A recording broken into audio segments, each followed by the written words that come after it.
Welcome to Monarchist Minute. I'm William Stout. Tonight on our panel we have the usual Charles York, Victor Smith, and our Chancellor John Arness. Tonight we'll be talking about several issues, but primarily we'll be talking about poverty. And without further ado, I would like to welcome everyone to come forward, give a greeting, and how do we want to start this evening, everyone? Poverty is a systemic sort of issue, and there is a huge cycle. Sociologists call it a cycle of poverty, because people, and this is from my own personal experience, being around people that have grown up in poverty in the inner city Baltimore, they have, shall we say, so most of them, I will use one person as an example because he is dead. He did not have a father in his life. He was living with his grandmother in the projects in East Baltimore. He was offered an opportunity to live with his aunt and uncle in Pennsylvania.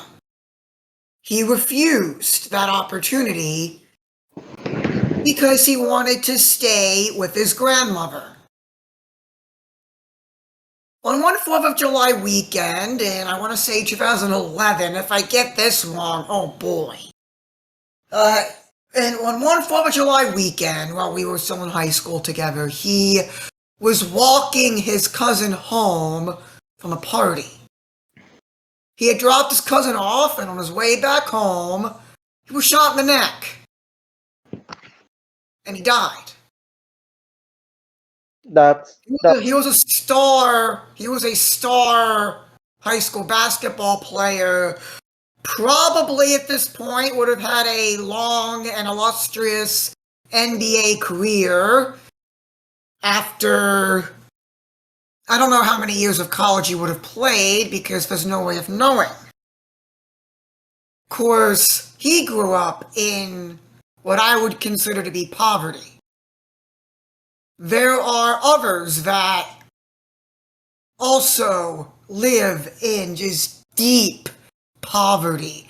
They don't have father figures. Their idols are the people driving the fancy cars, the Benz, the BMW, down the street with the fancy rims. They're the ones that sell the drugs, that sell the heroin, that sell the pot, that sell the fentanyl. They're the idols of these little kids that have no father figures.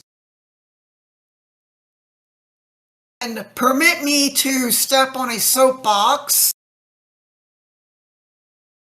The schools and the parents, or rather the authority figures of these kids, have to work if they're not themselves in the gangs. They're working 2, 3, 4 jobs and trying to raise children by themselves. And then in the case of one student at Augusta Fells Savage, which is a technical school in inner city Baltimore, he is in the top half of his class of just over 100 students with a .03 grade point average. Yes, you heard that correctly. A .03. 3 parts out of 100 grade point average. And his mother was informed of this through a school letter that got sent home with the students, and he would have to start all over again.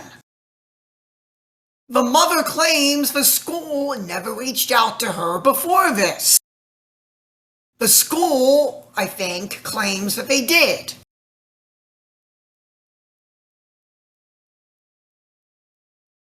Just goes to show that, especially in the larger cities, poverty is an institutional problem, and Correct. issues of poverty are made perpetual by the failing institutions. And it's not always these institutions' fault. These institutions are left ill-equipped and poorly funded, and Oh, so absolutely. And I know you're going to mention this in a minute, but I did not get off my soapbox. I did not quite get off my soapbox. With COVID and remote learning already taking a toll on affluent people, imagine what it's like for a family in abject poverty in inner city Baltimore whose kid had to do remote learning. You have to rely on Comcast internet because that's the only internet provider that's allowed in Baltimore City.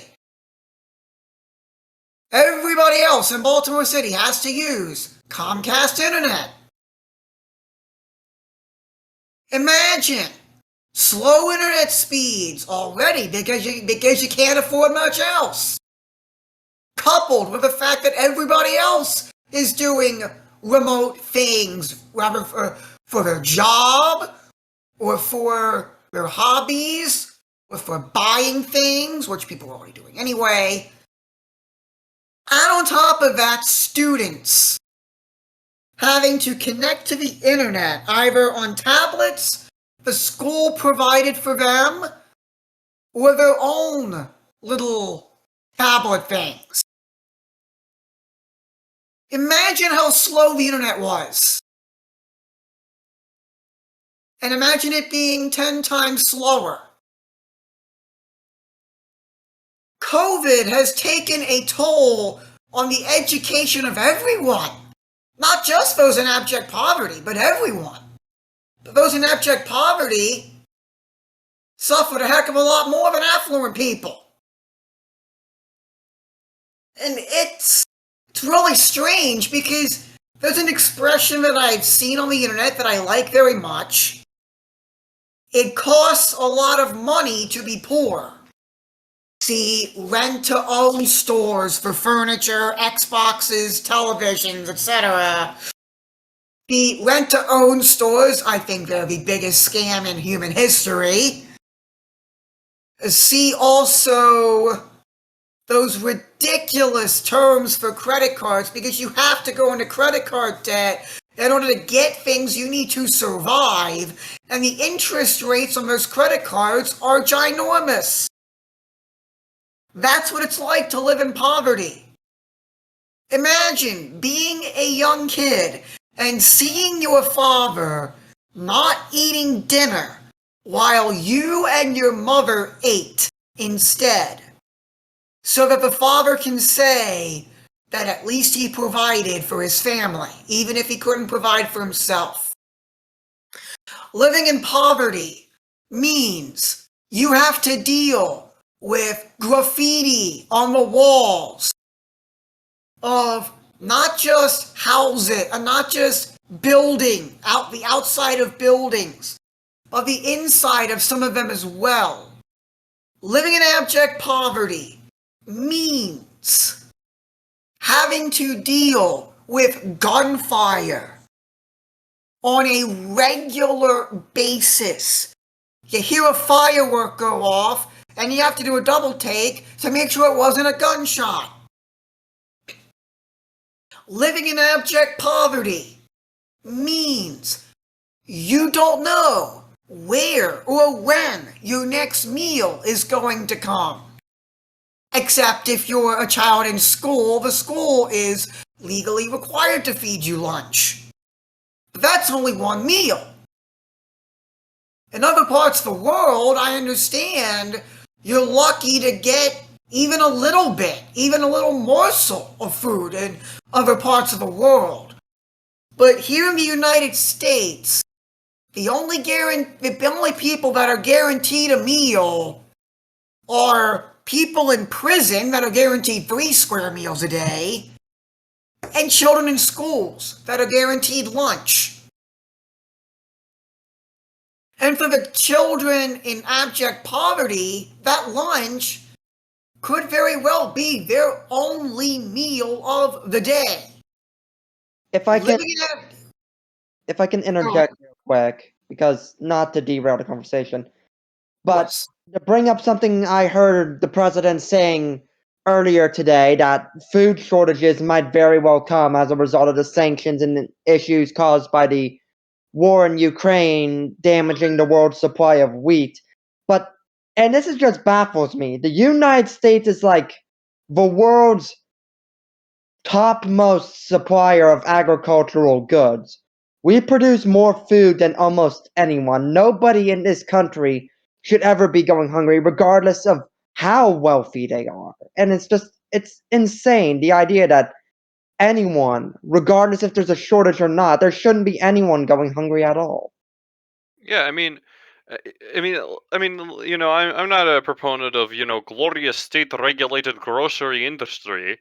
Um, but a lot of the I guess wastefulness where it's just easier to throw out food than it is to send it to a food bank or whatever, where it won't actually expire because there's the best by date and there's the 45% of all food produced in the United States or even imported to the US gets wasted.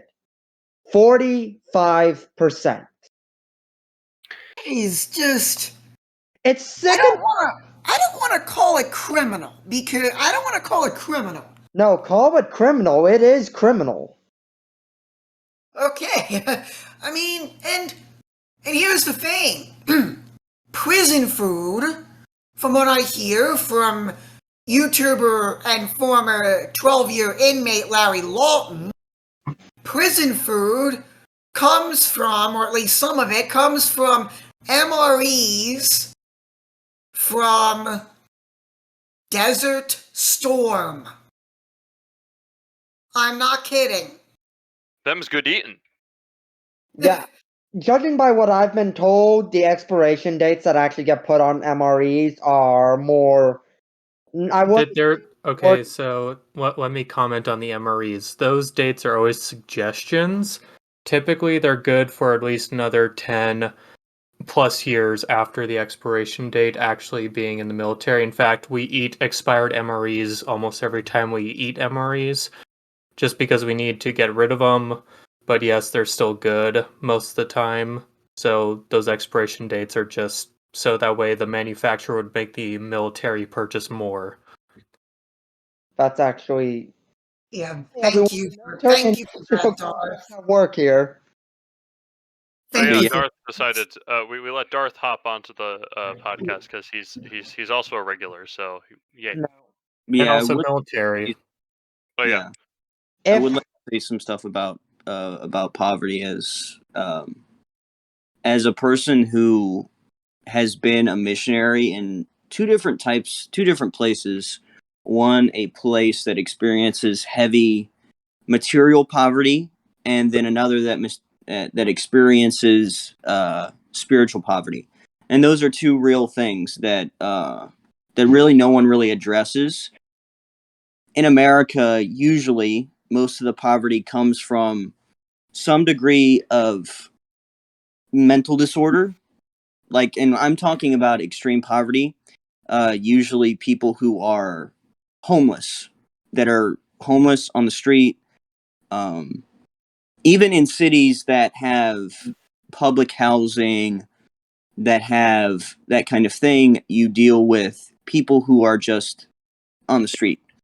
And that can range from people who are trying to avoid a warrant. That can come from people who are that have untreated mental disorders, which that's very, very, very common. And people who are just very much, and this is the leftover 1%, very much unlucky and or messed up really badly and cannot recover from it. Usually you have mental disorders. That's the huge thing in America. It is homeless by and large are mentally ill in America. Now this isn't the case in some cities. Usually, there are two types of cities. When you're in a place like Washington D.C., that's a high rent city where so much essentially you have to go if you're in poverty. You have to either stay where you're at. So if you had a house from generation to generation, or if you've lived in a house all your life and your parents own the house, you stay in that house. Or if you're homeless, you go into public housing for generations. And then you have low rent where somebody's in and out of public housing. And usually, because in America, there are enough things to go around, usually. So what you're dealing with are people who, like I said, have mental disorders. And it really hinders their ability to get a job, and they go up through the school system, it doesn't get treated, and they wind up on the street, and they wind up,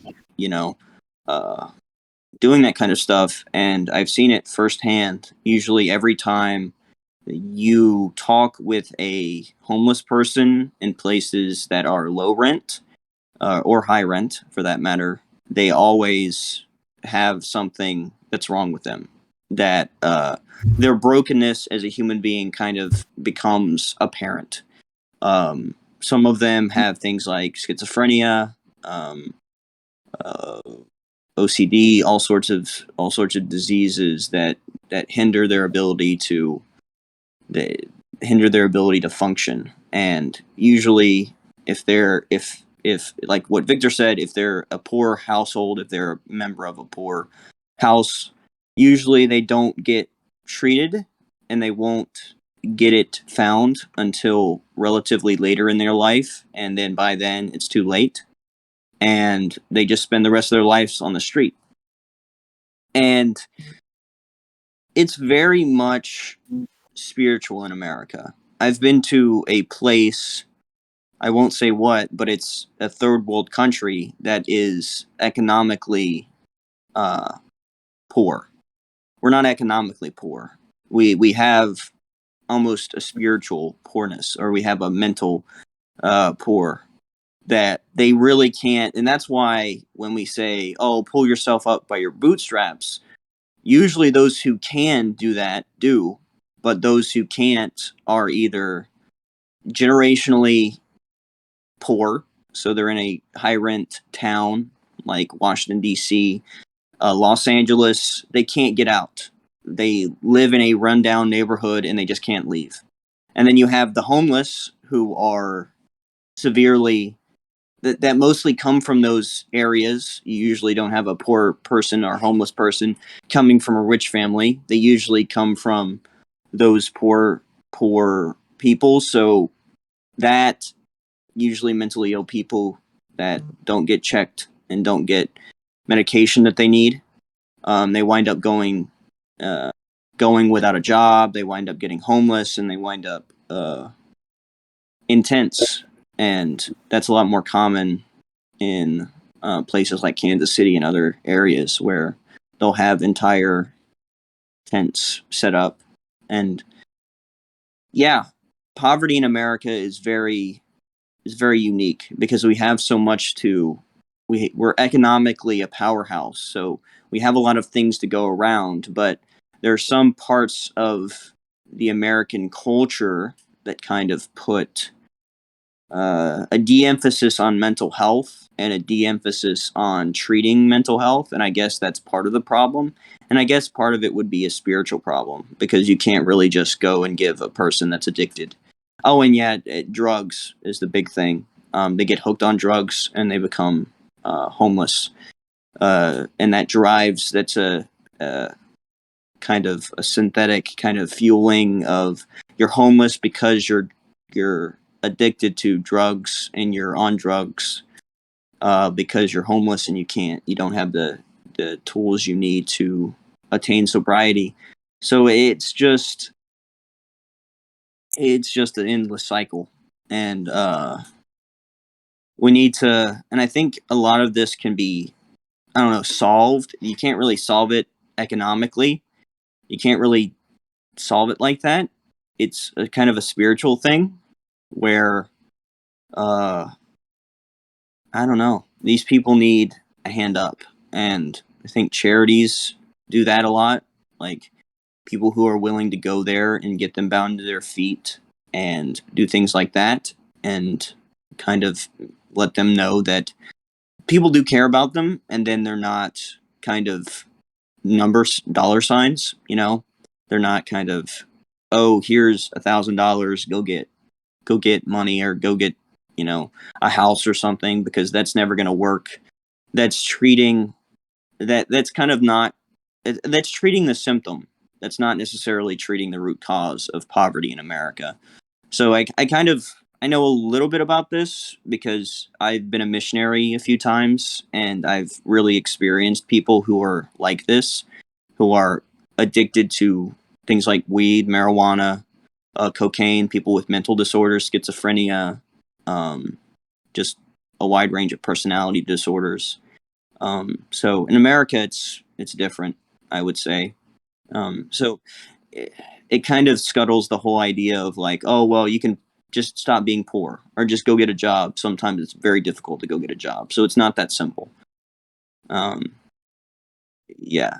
People tend to oversimplify poverty in America. And that's kind of the thing that I'm like, no, it's way more complicated. And we're a very rich country. It's not the material stuff that poverty, it's not the material stuff. I'll just leave it at that. It's spiritual. It's mindset driven, because I know I've heard stories about people who are children in high school, and they've said to another missionary, man, I'm not even going to college. I've already written my obituary. And then I have, as soon as I die, my mom will post it. And that's kind of alarming. And it's not driven economically, at least sometimes it's driven with a broken culture and a broken outlook on life. And it's just sad. And it just goes to show you not everything can be solved economically. Like if you look at a problem economically, just economically, you're going to run into heavy problems, because human beings don't think economically. At least 99% of human beings don't think economically. They think kind of pseudo-spiritually, even if they're not religious or anything like that. They care about Emotionally. they think kind of emotionally. I wouldn't call it necessarily emotionally, but I would say that they're very sentimental. Some of them are sentimental, unless society deadens that, which is what leads to single parenthood, or but usually even then they are very close with their parent, their one parent that they have. It's more so, people don't think logically, which is a big shocker. But yeah, I'll step off my soapbox there for a minute. But yeah, that's why that 2 cents or like 5, maybe even a dollar to a cent that I have on the topic. Oh, speaking of, you owe me money from like 3 weeks ago. What? I've elected. I'll let Will make his point, but in order to inject a little icebreaker, because this is heavy stuff, I've taken to I've convinced that what I need to start doing is I'm about to graduate, so I need to go through my class and insist in the strongest possible terms that that random people borrowed $5 off me in sophomore year, and I want to see how many of them actually start reaching into their wallet before I'm like, no, it's a joke. Because I almost had one guy. The first guy I tried, but he mistook what year I said, so he caught up with. Yeah. Okay. Will, now you get to speak your piece. I sorry, I just had to inject an icebreaker there because It's fine. That was pretty funny. But I've always had a saying when it comes to poverty. Is that the old boomer the old boomer piece of wisdom, you gotta pull yourself up by your bootstraps, doesn't mean much when people can't afford the boots. But I come from a smaller town, and so I wanted to make a moment to talk about rural poverty, because rural poverty really is something that is overlooked in the US. And for those of you who are repeat viewers, you know that I tend to avoid the issue of race, not because it's relevant, but because I think it's not constructive of a good modern consensus, and it's not a good way to move forward as a society if we continue to view things in terms of race. But the issue of poverty and why poverty in rural communities is often ignored is because we in the US tend to look at poverty partly as the consequences of racial issues and the long term consequences of segregation. And I'm not going to invalidate that, that's very valid. But if we look at the populations of white Americans and black Americans that are in poverty, why a larger percentage of the share of black Americans are in poverty, you will see that the number of black Americans are in poverty is actually proportional to the number of white Americans in poverty, and that the number of white Americans in poverty is actually proportionally bigger based on how much bigger the proportion of the population that is white in America is to the proportion of the population that is black in America. So there's actually an equal balance between poor African Americans and poor Caucasian Americans, but it doesn't get addressed as much because the poor white Americans aren't in the inner cities.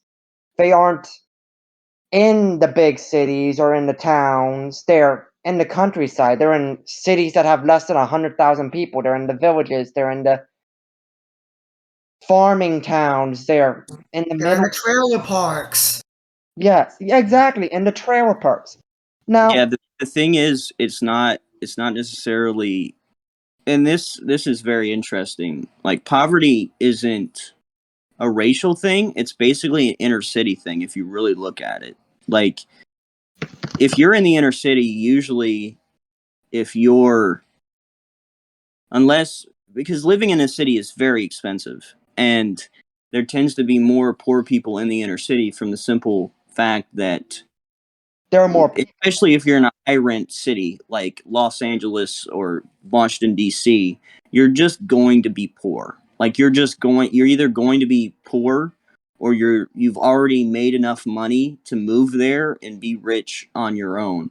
So if you're just there from like the 50s or something, you just wind up being incredibly poor. And then you have, like, poverty isn't kind of this, and of course people who are pundits on either side kind of want to say, oh well, it must be about race, but I mean, you could, maybe there's marginal differences, but usually it's whether or not, it's pretty even across the board if you take into account every avenue of society. I think we focus a little bit too much on the cities in the wrong ways. I think we need to focus on how to help the people in the cities, but at the same time look at poverty across all of America and really figure out how we fix that too, because that's just as important. Poverty in rural areas is similar, but at the same time, it's distinctive. For starters, most of the people impoverished in the rural areas do in some way own land. They're not tenants in poverty like they are in the cities, Yeah. but that yields its own problems because tenants at least don't have to maintain their own properties. People who own land do. And so when we see poverty in rural areas, we see basically the reason the Rust Belt got its name. We see these communities that are slowly decaying, they're slowly rotting from the inside. And Mhm. it's horrific to watch. It's not like in your face poverty like you see in the inner cities. It's more of a creeping, growing. It almost grows as if it's a cancer and slowly consumes the communities that are in. Like, everyone has, and I blame Hollywood partly for this, but everyone has this beautiful rural idea of what rural America is like, with Main Street lined with small locally owned shops, mom and pop stores, and Everyone knows everyone. Well, let me tell you about that town. That town is dying. Those mom and pop shops got chased out of town by a dollar store. Everyone knows each other, but nobody cares about each other anymore because Mhm. everyone's got to look out for their own interests. Mhm. Trailers, that trailer where that nice family used to grow up back when trailer parks used to actually somewhat be decent homes, half of them are meth labs now. And the other Mhm. half are the meth users. Heroin Mhm. is just as much of a problem in the rural countryside as in the cities. And urban blight exists just as much in rural areas as it does in the inner cities. And Yeah, I mean, yeah, I've seen that too, where yeah, you see the same abandoned type of building in a rural area as you do in the inner city. I've and seen that in the ministry I did in a bigger city. I'm not going to name it, but I've seen the exact same thing around my hometown or around the small communities around my hometown. I've seen that same thing. It's happening. It's just not, they're able to cover it up a lot more because there's a lot more with cities. It's a lot more rapid. Like there isn't a huge amount of generational wealth in inner cities. It's all coming from the outside in a lot of the time. So you're constantly having people immigrate into an inner city. Usually, is if it's a small town, you're talking centuries upon centuries upon centuries of landowning and like cultivation and community growth that's now slowly being whittled away, and usually the poverty in the inner cities is rapid and chaotic, a lot more chaotic than what you see in the rural areas, just from the simple reason that a lot of generational kind of not wealth, kind of generational survival and generational like maintenance of the middle class in rural areas are able to kind of be slower at being drained, but yeah, they're dying. Especially considering the fact that a lot of younger people are moving away and pursuing higher education, and there's just that kind of thing too. I think it's called brain drain. I think that's what it's called. That, Uh, that is what it's called. brain is a huge problem. A yeah. lot of people I used to go to school with, they left town and they're not coming back. And I don't blame them because there's no reason to stay in my town. The only reason I say is because the cost of living is so incredibly cheap and my job pays for my college. And if I get a better job elsewhere, I'm probably not going to stay. My It's really sad because my town used to be a thriving industrial center. We used Mm, to have all kinds of factories. My city actually was home to the company that built the space shuttle crawler, the wow. giant machine that takes the rockets, NASA's rockets, out to the landing pad. We built, Nice. put it on the trains. We shipped it to Florida. That factory, the only thing left of it is the corporate office, which is a rotting shell that sits near Main Street. And that's the most horrific part. We have so many rotting buildings, abandoned lots from where factories used to be, and many of them are still owned by the companies that abandoned us. And the reason they're still owned is because the city can't afford to enforce eminent domain and confiscate the property. We're too broke to get rid of it. We're too broke to remove the blight. There's there's no help coming either. Like when we talk about poverty assistance, almost all poverty assistance goes to the cities. None of it comes to the rural areas. We keep getting promises of more jobs, but no jobs are coming. There's Yeah. no affirmative action if you grow up in a town with less than 200,000 people. There's no assistance, there's no hope for tomorrow if you grow up in a town with less than 200,000 people. Yep. No good infrastructure to help facilitate the growth, too. And we were talking about bills and putting food on the table. Did you know that there are some people still in some of these isolated rural communities, even in my rural community that isn't even isolated, whose main source of heat is wood furnaces? Hmm. works for a non-for-profit where they provide energy needs for people who can't pay their bills, and part of their winter crisis program is handing out cords of wood for people that don't even have modern heating systems, not even gas or even fuel oil furnaces. They use wood-based furnaces to heat their house, and that is just obscene to me. They're not, and these aren't like Amish communities. These are people who use cars. These are people who use modern technology. They don't have access to a modern form of heat or utility. Mm-hmm. Mm-hmm. And of course, Yeah. Chaplin reminded us that in Alaska, everybody basically has wood stoves up there. Yeah, but I'm gonna wager, and you can correct me if I'm wrong, that outside the major cities, that you're not necessarily gonna be on the grid. Yeah, And, that's and I don't know. it depends which part of Alaska But you're that's talking about. yeah.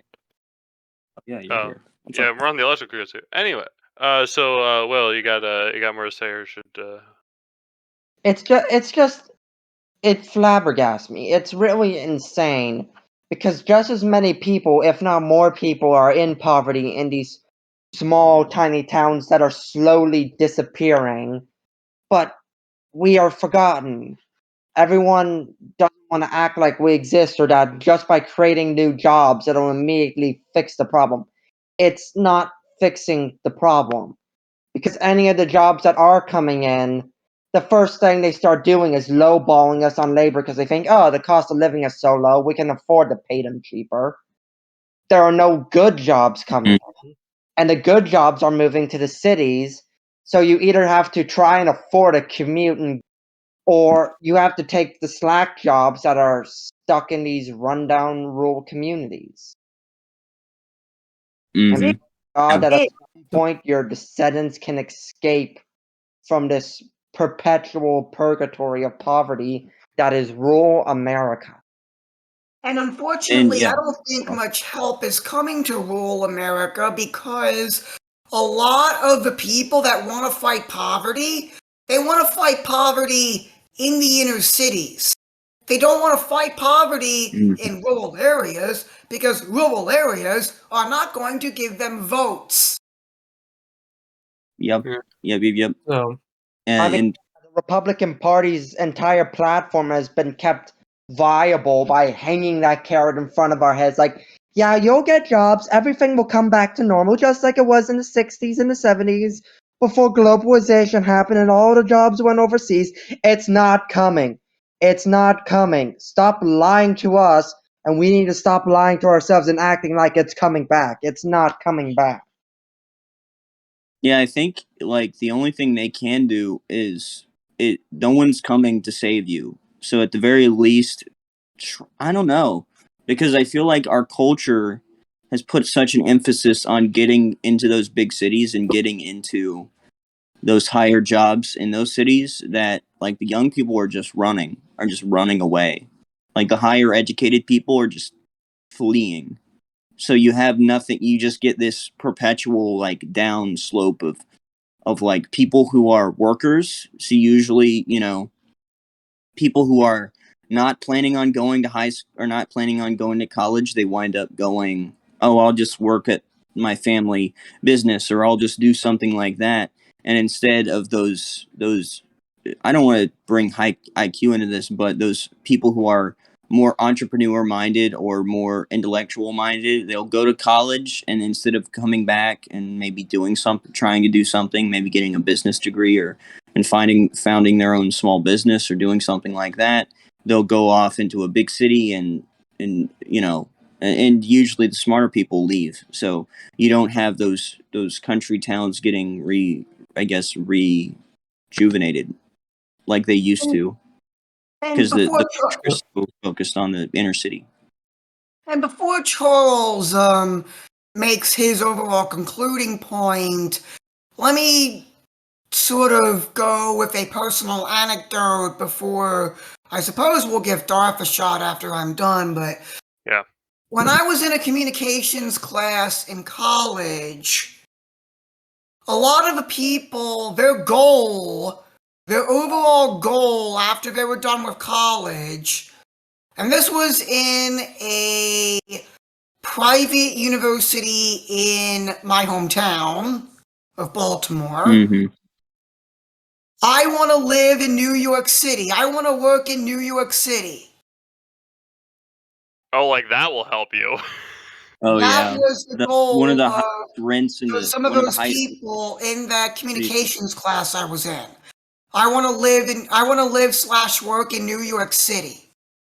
One of the highest rent cities in the country, if not the world. Good luck, man. Good luck. Like you better be a millionaire going in there, because if you're not, if you aren't already living there, like in like slums or other places like that, or if you're not in public housing, you're not living there, or you're going to be homeless. That's asking to be homeless, basically. It's Or asking to be in public housing, because usually people who are the majority of those people are from Long Island or New Jersey or Connecticut anyway. Mm-hmm.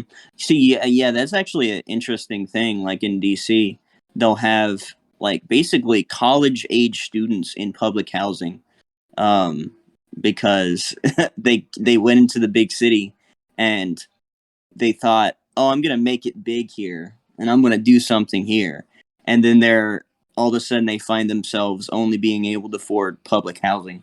It's like actually a thing. It's crazy. Like that's the result of their, oh, I'm gonna go to DC, I'm gonna go to New York, or I'm gonna go to these big towns that just cannot, like, you need to be rich before you fly there. There's a reason why Hollywood exists, you know. All right, Will, you got sort of cut off there. So are you about wrapped up? So I'll pass my turn to Darth. I'll let him go first, so I can make a brief closing thing. Huh? I'm good. Darth All right, says you're Darth. all wrong.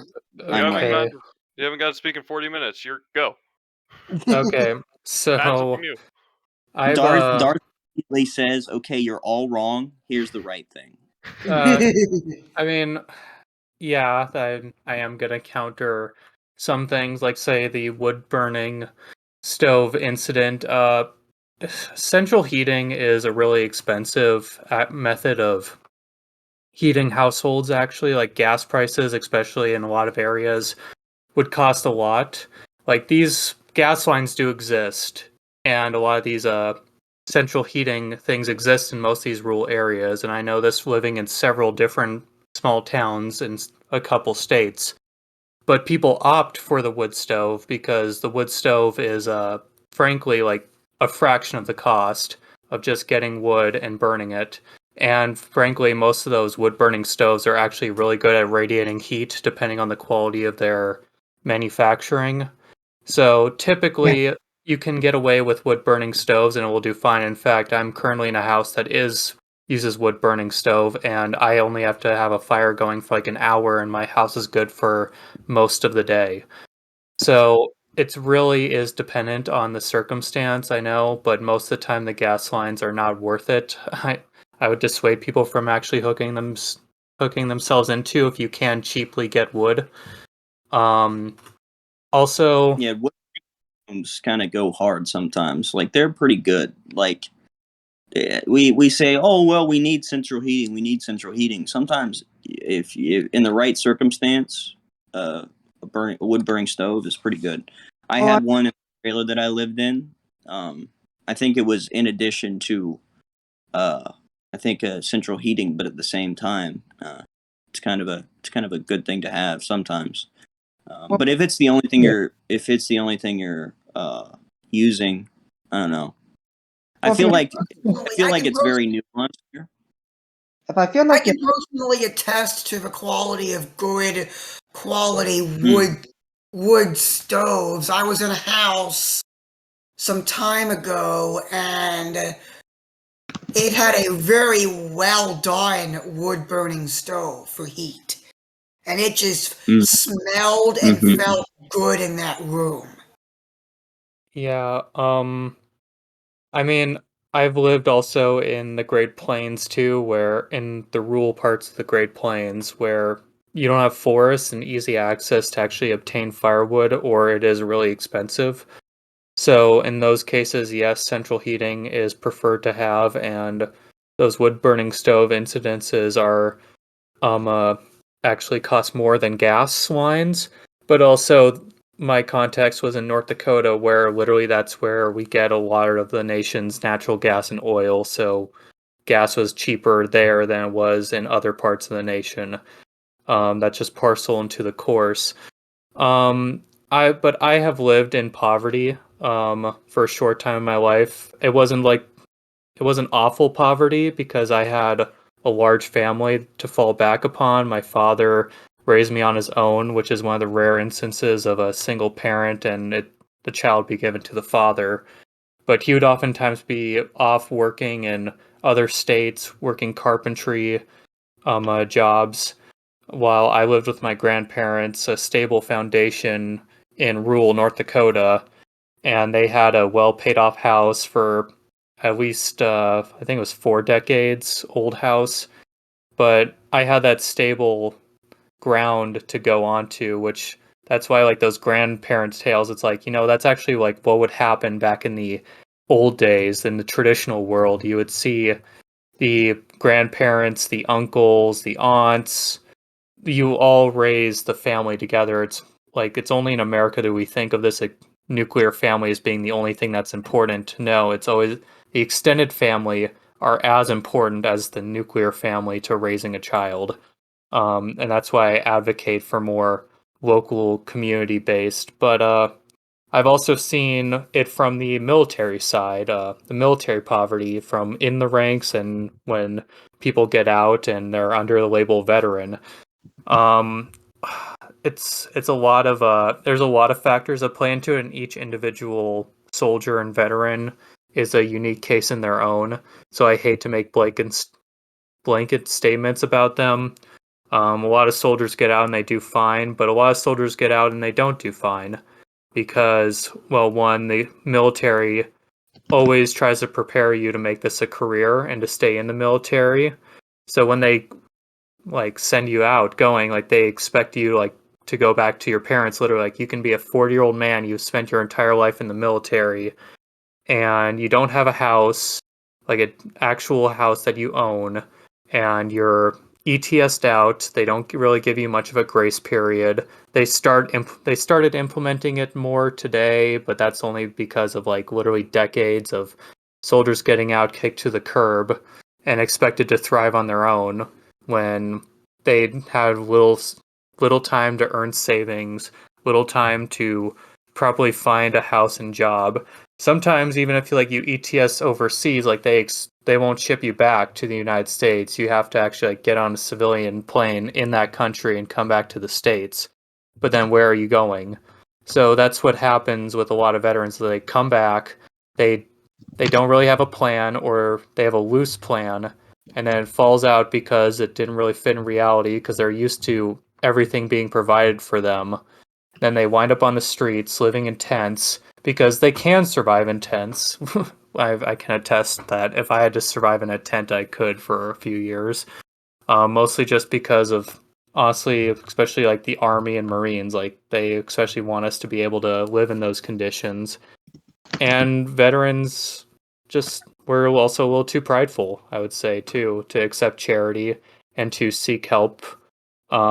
We mostly try to go to other government institutions for help, but the VA will just kick you back out to the curb because the VA is a retarded bureaucracy that doesn't like that. You can't just show them that you were in the military and they'll give you services. It's like, no, you have to be one, you were in the military, and two, it's like you had to have some sort of disability or something for them to actually like shill out benefits for you.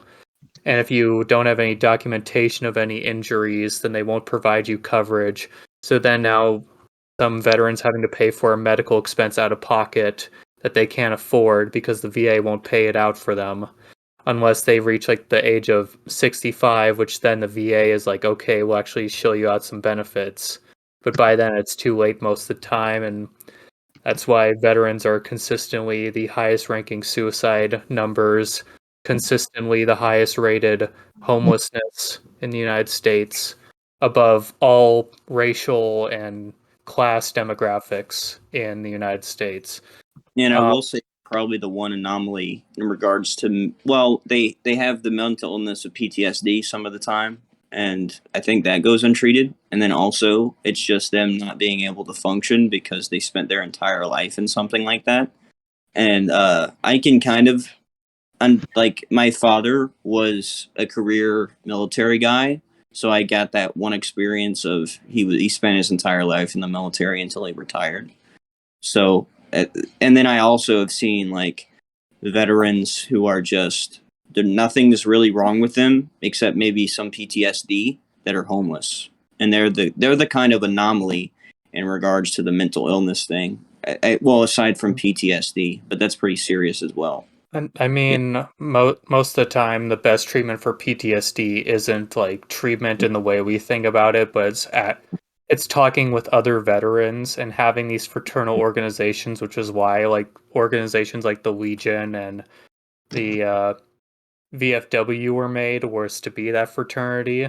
But in a lot of it, but especially in high density population areas where the percentage of military or ex-military is like a percentage point of a percentage point, essentially. It's so minuscule that it's hard to find other veterans to actually like talk to and develop that fraternal side that really helps. Because like I can Oh yeah, sorry.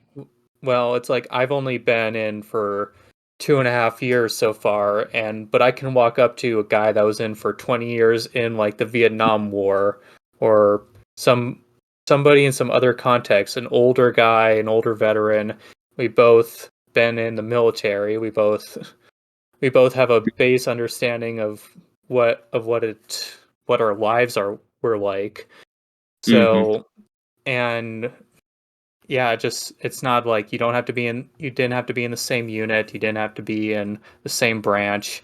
You can just be some random other guy. You could have been in a completely different component, and just it generally helps. It helps us to talk to somebody who's not a civilian, because civilians is like we're always having to like dumb down our language. We're always having to dumb down our rhetoric for a civilian audience, because most of the time we know that they can't comprehend what we're talking about, and they don't get our humor, they don't get our expressions, and it just makes us a separate caste that isn't very healthy, and it drives a wedge between the civilian and the military that has been going on since the end of the draft during the Vietnam War, when less and less people were in the military overall, and less the government administration were ex-military personnel. Yeah, my dad actually maintains a lot of his military like comedy and stuff like that, and I wound up rubbing off on me. So my comedy is a little bit military, but it obviously isn't the same, but I do get the humor and I do like stuff like that. But yeah, I do kind of, sometimes my humor comes off differently to like, people who aren't like military dependents or people who haven't been around military people. Because usually if you're dealing with a military person like every day, or you're dealing with a vet, they have a certain way of talking, and I guess that kind of rubs off on you. It kind of rubbed off on me because, obviously I'm 20 years old now, and I've spent the last 20 years of my life, being around my dad and being, consistently talking with my dad. I get a lot of the way I talk from my dad. So it's a very interesting type of comedy, and like, yeah, I totally get that, because people obviously get taken aback because there's a lot of cursing, there's a lot of like very very we talk very casually about mortality.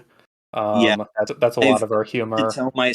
I've had to tell myself not to do stuff like that, because I could just walk up to somebody and say the most vile stuff, and I'm joking about it, and And they it's get concerned about your mental health. yeah, That's I can.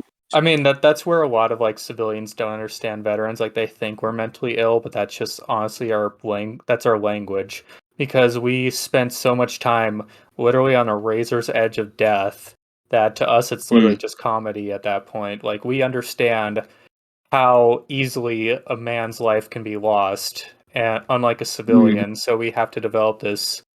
It's honestly a mental coping mechanism that the human brain develops naturally in military environments or any sort of combat related environment.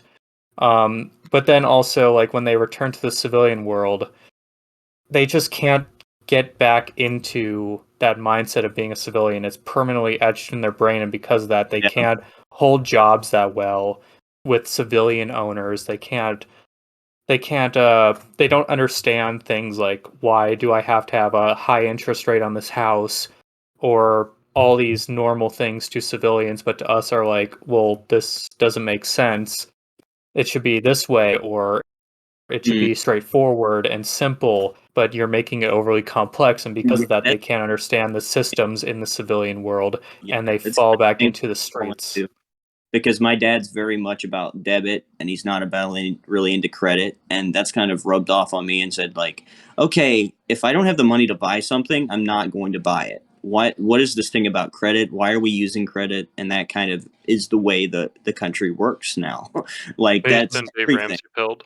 Yeah. Yeah, like the military like had to develop a program recently because so few people in the military actually like get credit cards or take out loans or anything. So we come out with literally like we're ghosts on credit scores, and we can't get houses, we can't get apartments because we literally don't even exist on the credit score line. So the military developed a program that soldiers getting out can apply for to artificially boost their credit score. Like the military just pretends that you're paying off a bill to make the credit score go up on your for you. We live in a scuffed economy, honestly. Well, yeah, the whole credit-based society is not going to last long. Which that's why I'm not really a capitalist. I'm more of a distributist. If you don't care about the concerns of your average people and you care more about your GDP, you are fundamentally evil. Like you can have a high GDP but have 10% of the population homeless, and it will make people in Wall Street cheer because line go up, but also line go up with poverty at the same time. Yeah, like as a person that's kind of, there's very, I can't really subscribe completely to capitalism, and like really that kind of cold, calculated, like I kind of define myself as kind of like distributist adjacent, protectionist. I don't know, something like that trinity of like protectionism, mercantilism, and like distributism, kind of where it's more moralistic. Like we should be restricting and regulating in regards to like moral, like are the workers in this one factory getting screwed over, or are that kind of thing, that should be what we worry about, as opposed to, I guess, fairness. It's more so It's social justice in the Catholic sense, the original term. it's kind of like a moralistic. I would define myself as a moralistic distributist, protectionist. I don't know. That's kind of a lot of words to describe kind of I guess I'm distributist, but I like to use protectionist because obviously we need to, as a nation, be self-sufficient. Look what's happening now. That's called by the way, that's called autarky. Oh yeah, I am well aware of that kind of term. I think like Constantine has used that a little bit. Constantine's one of our wonderful server members. You'll see if you come over to the server. Yes. Oh, I'm sorry. Was that a plug? Oh, I'm Yeah, sorry. that would. Did I just steal that from Charles Colomb? Yes, you're plugging too much. Read our Back in the book. closet. Go to our server. I don't know. I just want to feel included. No joke. Anyway, Charles, you haven't spoken in forever. Oh, I thought Will had a little story before we get to my wrappy up section for Yeah, this this is unit, and wait, then Charles unit is versus gonna school.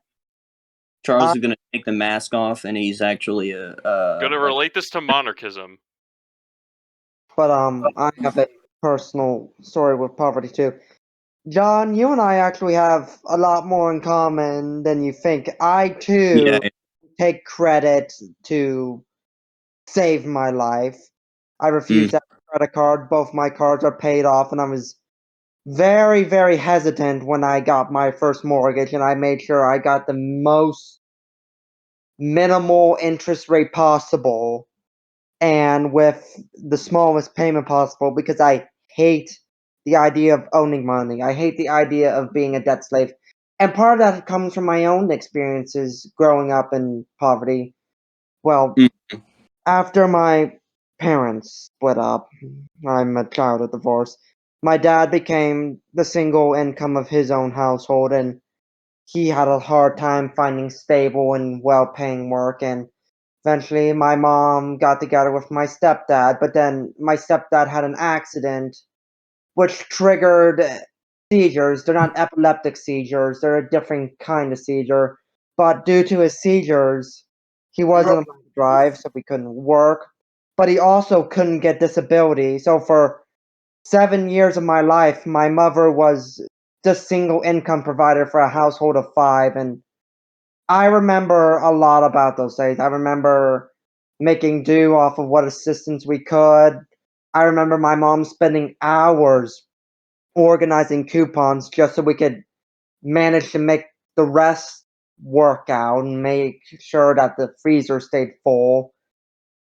Hours, if not days, sorting coupons, chasing sales, and it always used to annoy me when I was younger, but I learned to appreciate it now that I'm older and I realize how much of a finite resource money is and just how bad off we were back then. It was a wonder that we kept going the way we did, but I forever respect my mother for making ends meet during those times. She did.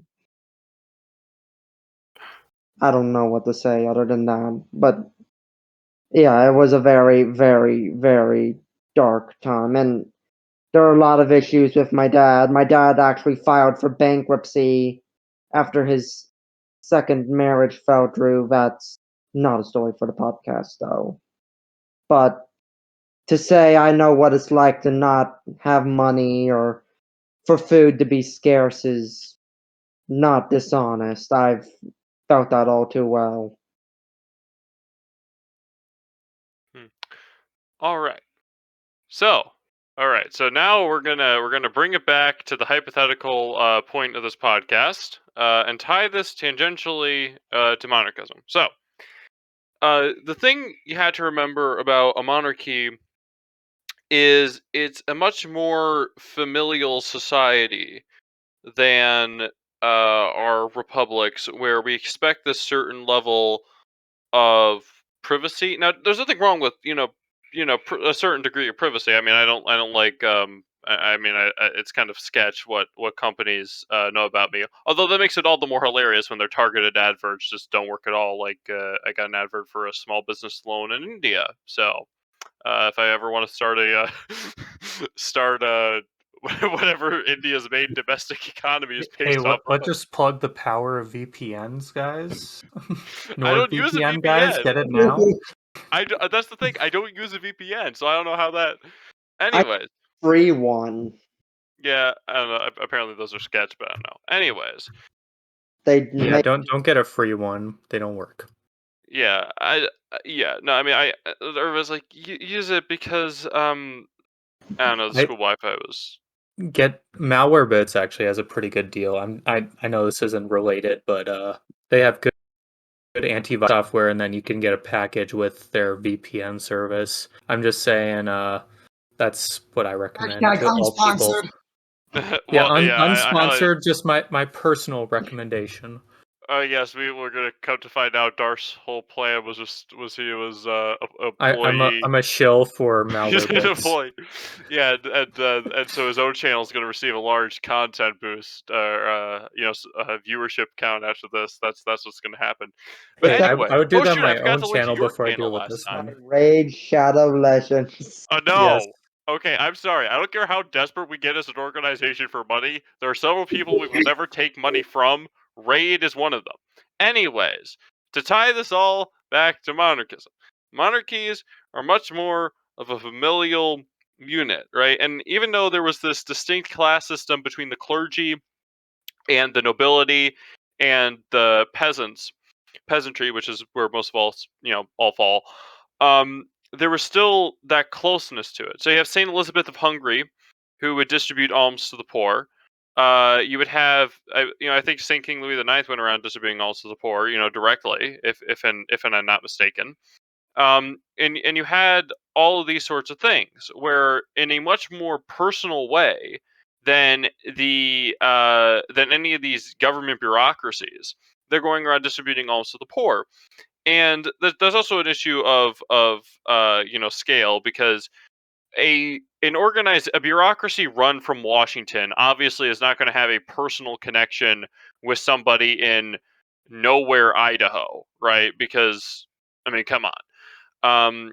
Which is why I'm much more of an advocate for local charities like your parish or your local Catholic charities. A very bland name, but I mean, hey, what can you do?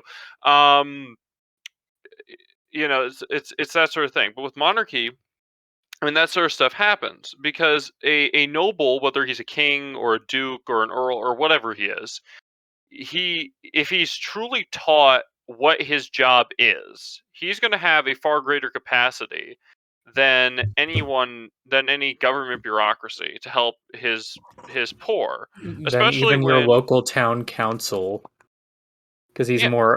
he has the autocratic power given to him by God.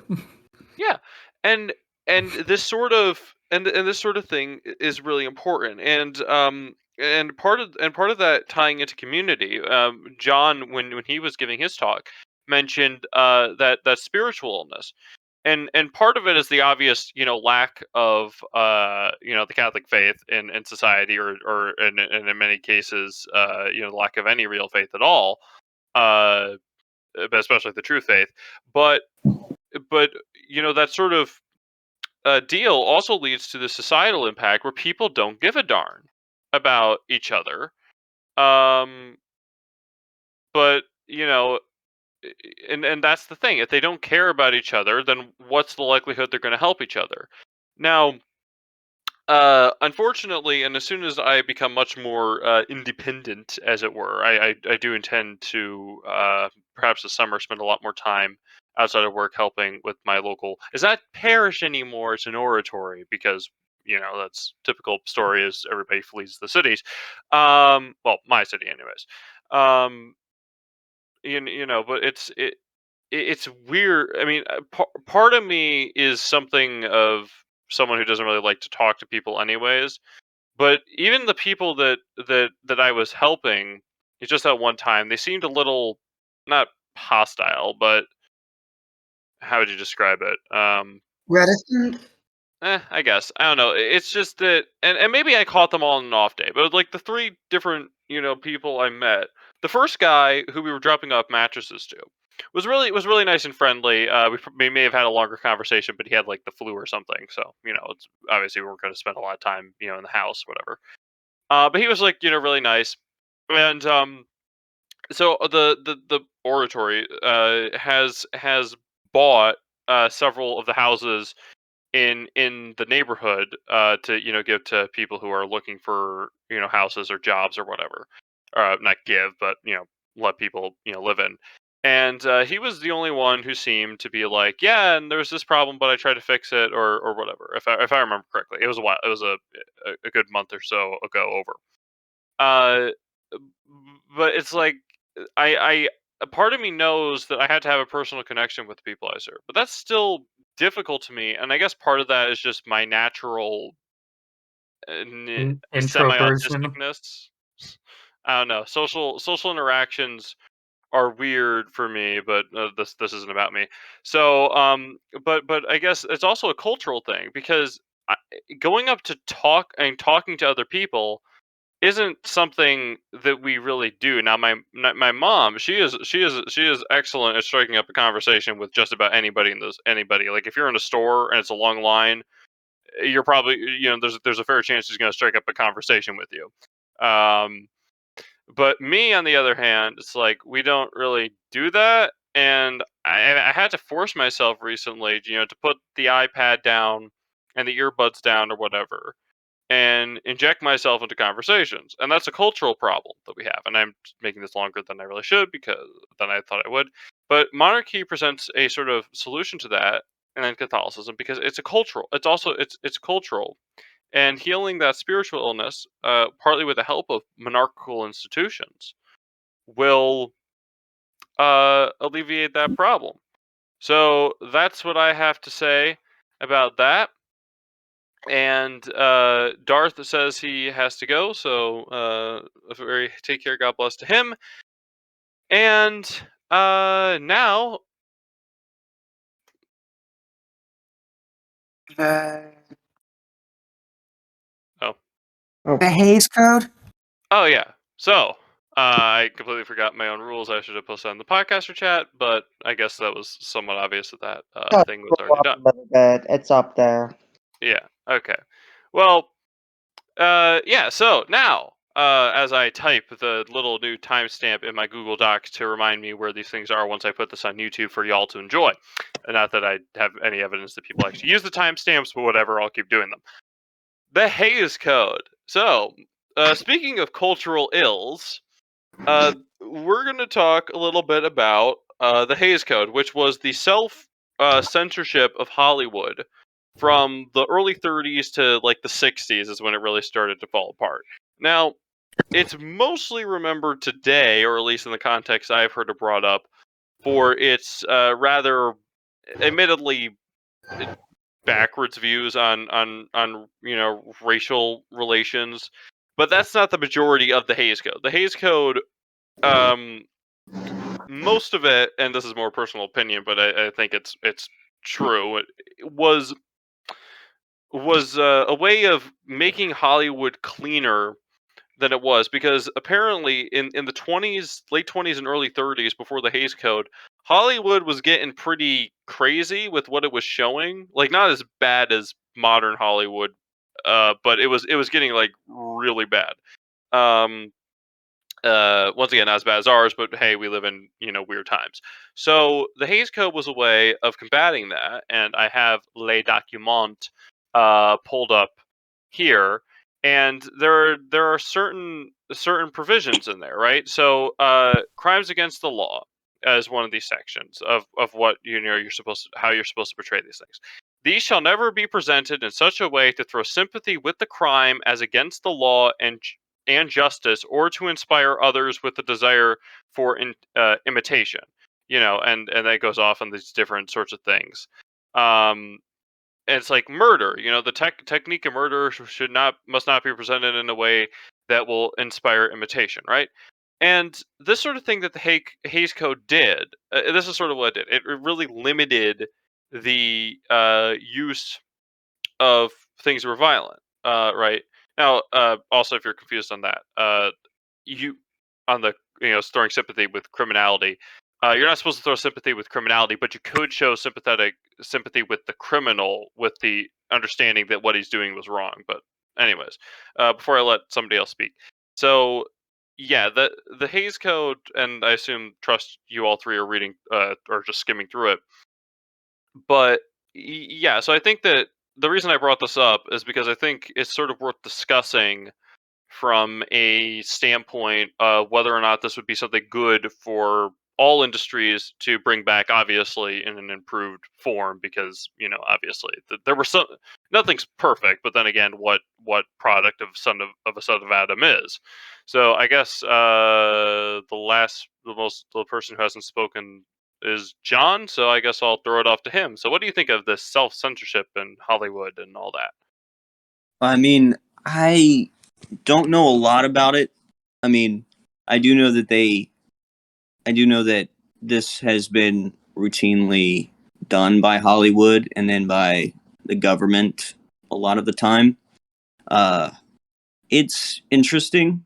It kind of reinforced the whole like snapback during the counterculture about, okay, this is nonsense. Oh well, you're just prudes, that kind of thing. I think it. I. I don't really have a lot to say about it. Like it existed. It was during a time, and I think it goes back to older America, the more Puritan America, where a lot of things that are fun. It's kind of like Footloose, like the things that are fun, like dancing and all that stuff, and it gets conflated with immorality. So having a good time gets conflated with immorality. So instead of tackling things that make you immoral, instead of tackling like immoral things, you're kind of looking at like, I guess, surface level immoral things like drinking, dancing, doing all that stuff. Sometimes you commit a crime, but if you're using that thematically to then make a point about morality, I don't have a problem with that, but I don't think it did that. But it just goes back into kind of the new countercultural thing. And by new, I mean like on the outside of this, it's kind of,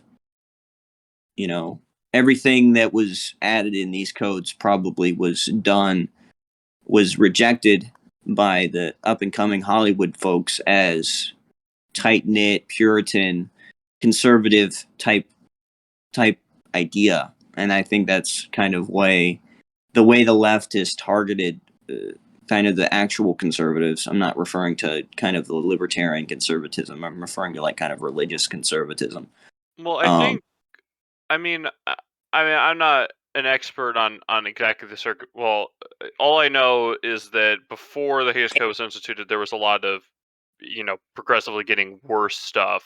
But that early golden, because this is all like the golden era of Hollywood is where this Hays Code lines up. So all those like classic movies like Singing in the Rain, Some Like It Hot, um, the one with Bing Crosby where he's a priest, but I mean he never does any actual priesty things.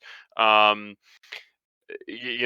was all from this era. The movies which really are deemed like classics by by essentially everyone. Whereas a lot of like movies that were coming out in the '60s, I guess, as far as I are like, who cares? They were kind of like grotesque, but everybody sort of forgot they existed. It's like, I mean, obviously there's some movies that came out in the '60s, like uh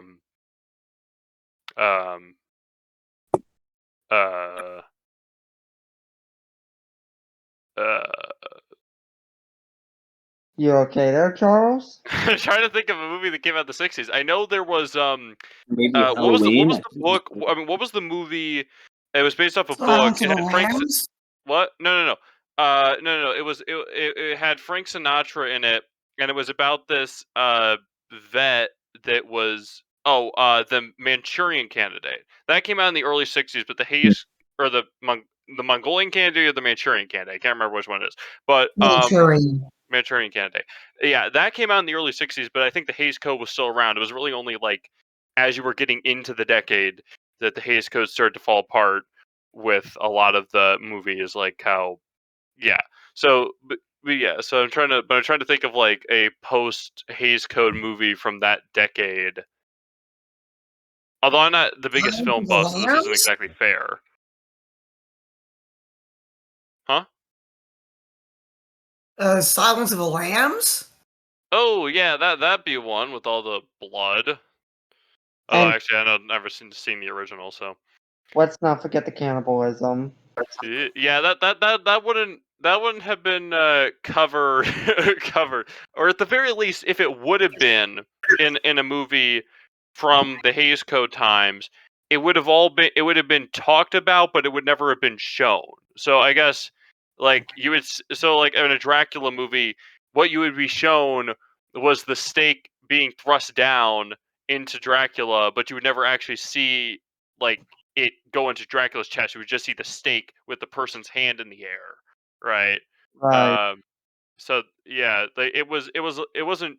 You knew what was happening, but it wasn't showing you what was happening because blood, icky, and Partly because the limits of special effects too. We've advanced greatly in form of special effects. Well, yeah, but there was also the moralistic idea behind it. And yeah, but although yeah, there were a lot of special effects, but there was what was it was in the 60s and 70s. It was this subgenre of horror where the blood was like there was a lot of it, but it was all like this bright red, and everything else was Slasher films? huh?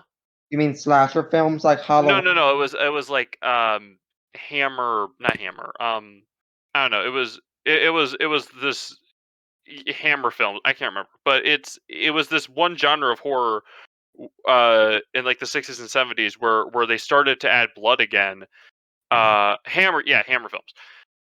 And because the Hays Code really didn't want, like, if you look at like some of those old war movies that came out like during and after the war, which if there's one thing that I always think is funny is when they were making World War II movies during the war. Like like, like they made a movie about the Battle of Midway in 1944, just like not even like 2 years after after the actual thing happened.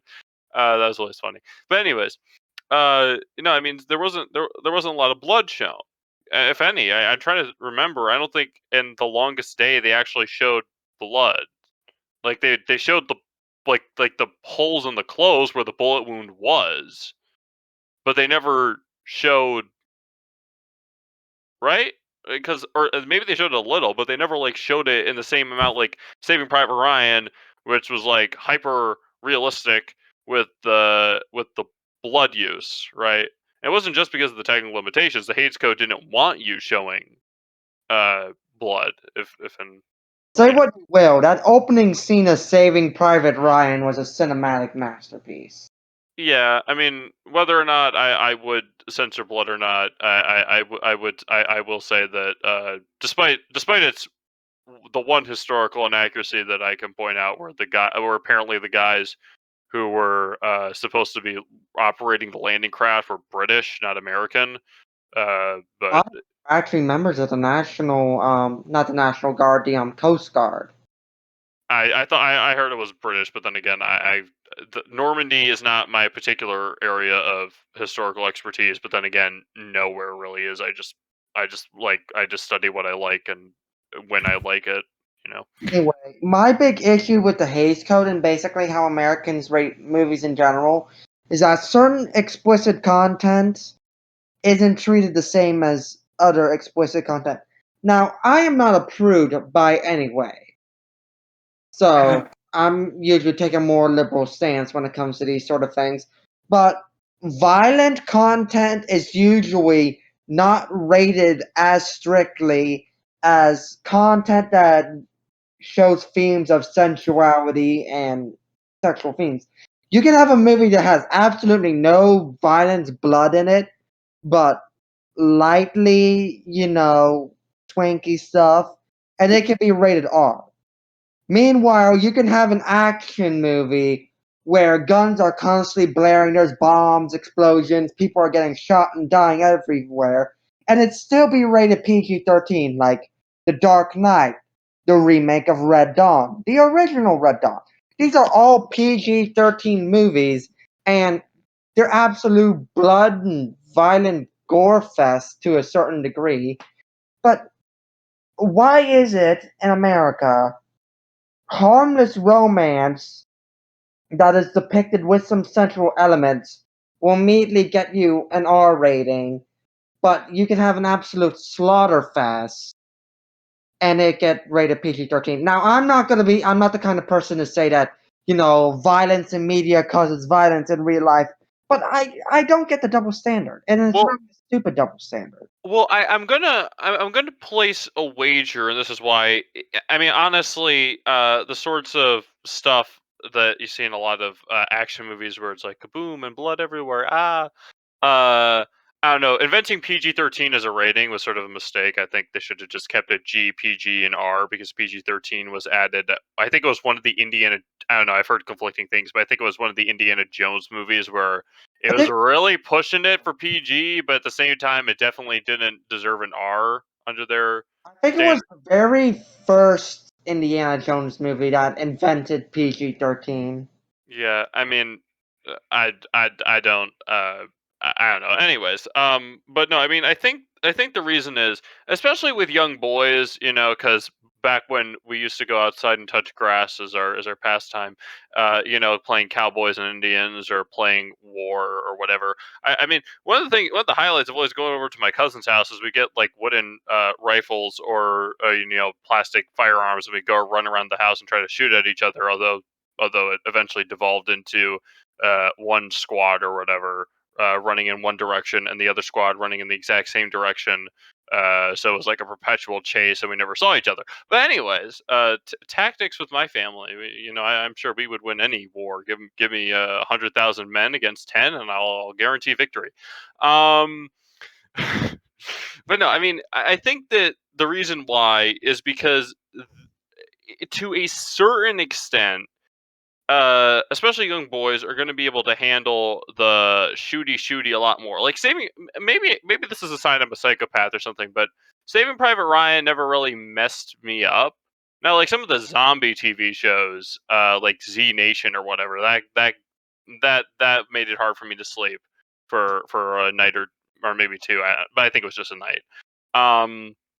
Zombie But movies tend to have a lot more themes on human morality and how society responds to a crisis. So yeah, no, it wasn't that. It was the costume design.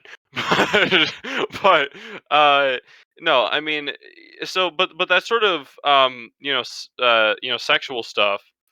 I think that there's a clear argument for trying to keep that out of the hands of children as much as possible. And you might say in the modern day and age, that's given how disgusting and revolting certain elements of our society are, that may be a futile task. But I mean, these sorts of, I mean, there's nothing. I mean, the old romances, like Singing in the Rain, that didn't have. I mean, the thing really that I would say objectionable to Singing in the Rain was, from that standpoint, was the outfits that some of the characters wore. But it was a movie set in the 1920s where everybody was, you know. Anyways, you see, that's how conservative I am. I only there's the one element of the 1920s aesthetic I don't like is the clothing. Uh, but the submachine guns. Anyways, love no, to no, give me a Tommy gun. we would all love a Tommy gun. But anyways, Tommy with his Tommies. So, but I mean that sort of sexualized thing, elements in these movies, they're not necessary. And I would argue that it would be a greater, between that and Saving Private Ryan, if there's something that a kid is obviously, not obviously, I just think that sort of stuff shouldn't really be kept out of the range of mass public distribution, right? I mean, and you may call me puritanical, and I'll say no, because the Puritans were radically anti-Catholic, and so I'll beat you up like the Cavaliers beat up Cromwell's men from time to time. But Cavaliers, come join with me with the fa la la la la. Anyways, no, I mean, so I think that yeah, well, I think that we rate violence maybe a little too leniently. I think I think that our iffiness about having sexual themes and putting those in the R category, is justified. I agree that it's a little silly. Like, I mean, I wasn't messed up by Saving Private Ryan, but I think I saw it when I was 7 or 8. I can't remember the first time I seen it, but I think it was before I was 10 at the very least. And I was running along with my little wooden rifle. I was shooting the Germans along with them. As you do, right? But that doesn't mean that the average kid isn't going to be messed up by Saving Private Ryan. Once again, maybe I'm a psychopath and I don't know it. Uh, I mean, hey, like, how many psychopaths know they're psychopaths? I mean, how psychopathic do you have to be before it becomes obvious to yourself?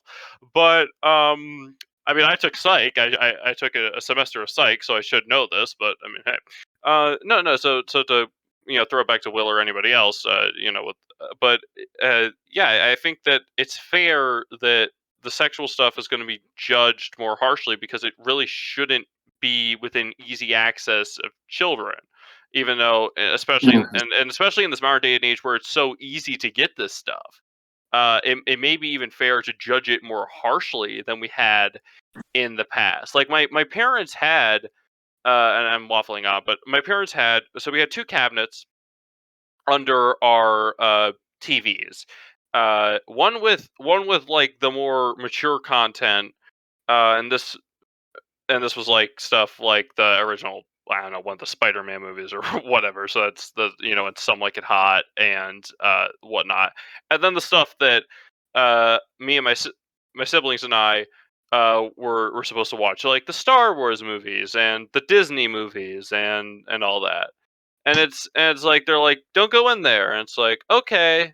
And then it's like at a certain age, it's like, okay, you can go in there because there's like Some Like It Hot or whatever. So, I think, yeah, I think once it's more so, it's not about, it shouldn't be about shielding your child. It should be more so about being able to have that child comprehend what's happening in context of what it is. Like with sexual acts. Unfortunately, I'm going to have to disagree with that. If a child is so young, Well, like, let me finish what I was saying.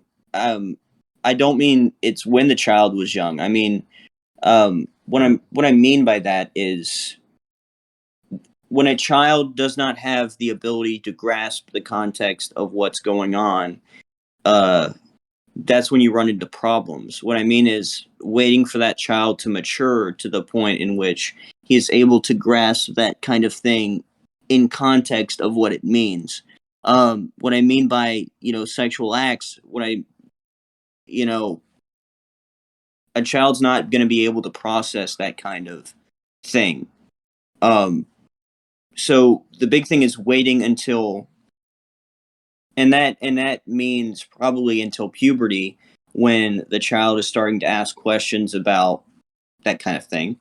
And that's when the child has a little bit more grasp of the context of that. No, I absolutely don't mean that. I'm kind of going into theology of the body because we don't want to be Puritans in regards to the sexual act, because in its proper context, the sexual act is a very holy thing, and we don't want to kind of play into a puritanical view of sex or anything like that. What we want to do is to put that act in its proper context. And I don't think that our modern media does that, and I don't think I don't think anybody really does that. It's either kind of the puritanical view of guard everything. But I think we should be more focused on how to introduce that to the upcoming generation morally, and to minimize the thing that, and we all know the thing that's just plugging the youth and plugging everybody of modern age, and that is, the kind of abuse or the accessibility of sexual content across the board, whether that be, mild or unfortunately extreme stuff, it needs to be more so than ever placed in its proper context and acknowledging that, you know, But what what context is there for let's just say what we mean and not beat around the bush. What context is there for pornographic material to exist at all? I'm not No, saying he's not saying that. No, I mean he means more like I assume you're meaning like suggestive things in movies. Yeah. Well, I mean, and that's sort of what I'm saying, and I think it's also in the Hays Code where it's like there are certain things that you don't that the movie that movies as a medium are not really good at covering. Like a purely text, like a book that's purely text is not going to be a good medium for exploring the world of Michelangelo, because if it's purely text, then it's like imagine whatever. Um, but yeah, like but well, I guess Pandora's gate has kind of opened. What I mean by that is absolutely, by definition, the very existence of a thing like pornography is anti, is like the opposite of the context in which sex is supposed to be done in. Even like at the very ground level of that, it is the opposite of everything that sex is supposed to be. So I would kind of hit back at that saying like that's I absolutely don't mean that. If I came off like that, I would say that's not how theology of the body says it. That's not how any Catholic that would say, okay, would say it. It's not about that. It's about putting sex and that kind of thing in its proper place within the context of marriage, within the context of intimacy in that sense, and not so much in the context of fornication and all that kind of stuff. It needs to be done in its proper context. It needs to be shown. Intimacy needs to be shown in its proper context. And that doesn't mean sex. That means just physical intimacy. That's fine. We shouldn't shy away from that kind of thing. We should just make sure that it's not vulgar. It's not kind of very dirty. Intimacy is not supposed to be. I think Matt Fradd said it best, where that lust is taking something from somebody. Love is the pouring out of one's soul to the other person. And I think when you go into intimacy on the screen, I think you should look at the pouring of one soul out for the other, and I think you should apply that to thing. Like, essentially, I'm saying that the dichotomy of Puritanism and kind of this countercultural thing where we should do whatever we want on television. I think honestly it's a false dichotomy. We should be looking at it at a different. Well, let's be honest. Most movies don't show intimacy within the context of a married couple, do they? Well, yeah, and that's what he's saying. Yeah, but that's not what I'm saying. And what I'm saying is it should. That's what I'm saying. Well, I mean, and this is sort of my thing. It's that and the Hays Code. I'm sorry, I'm treating the Hays Code as like some sort of all-conclusive thing when I acknowledge that it does have real issues.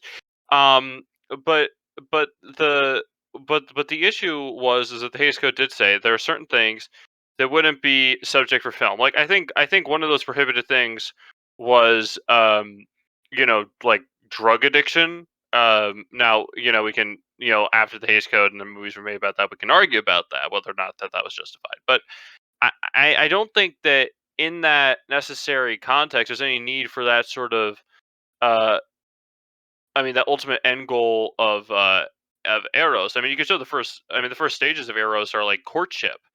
Mm-hmm. or whatnot. And that's what the old romances, were like. Singing in the Rain's a musical and also I guess a romance between, and I forget their names because it's been a minute since I've seen it, and I've always been horrible with names. So, it's sort of a courtship thing, and I think that is sort of the level at which, that, and also a married domestic life, because that's the sort of thing that a child, who has no concept of this stuff and won't, and because childhood innocence, I think, is something that's been taken away from a lot of people way too soon. But the children, who will be potentially watching Singing in the Rain or any other movie, the sort of, I guess, things when it comes to relationships between men and women, they're going to see young couples out on dates at the soda fountain. It's like the 1950s or whatever, or they're going to see their mom and dad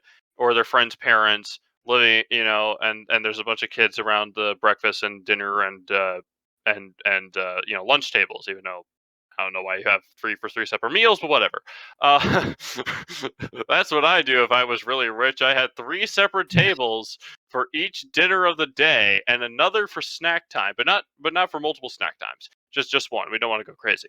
But I mean, that's the thing. So I don't think that sort of intimate a sexual thing should be hinted at, Mm-hmm. because children are really, because I mean the children are going to see the uh because the children are going to see, shoot, what am I going to say, the children see like the beginning stages. They'll Mm-hmm. see their older siblings going out on dates, and they'll see the end stages, which I mean, and then they're going to figure out that they're an end stage of that. Mm-hmm. uh so I mean, that's what I'm saying, is Yeah, I yeah. I don't think there's any reason to suggest that at all. Well, I think it shouldn't be more so. It should be like you said, like courtship and what that looks like in the context of a kid experiencing the world. What would that look like, and how would that play into a child's life? How would that play into a future husband or wife's life? You know what I mean? It's more so, and then I think afterwards you can start talking about.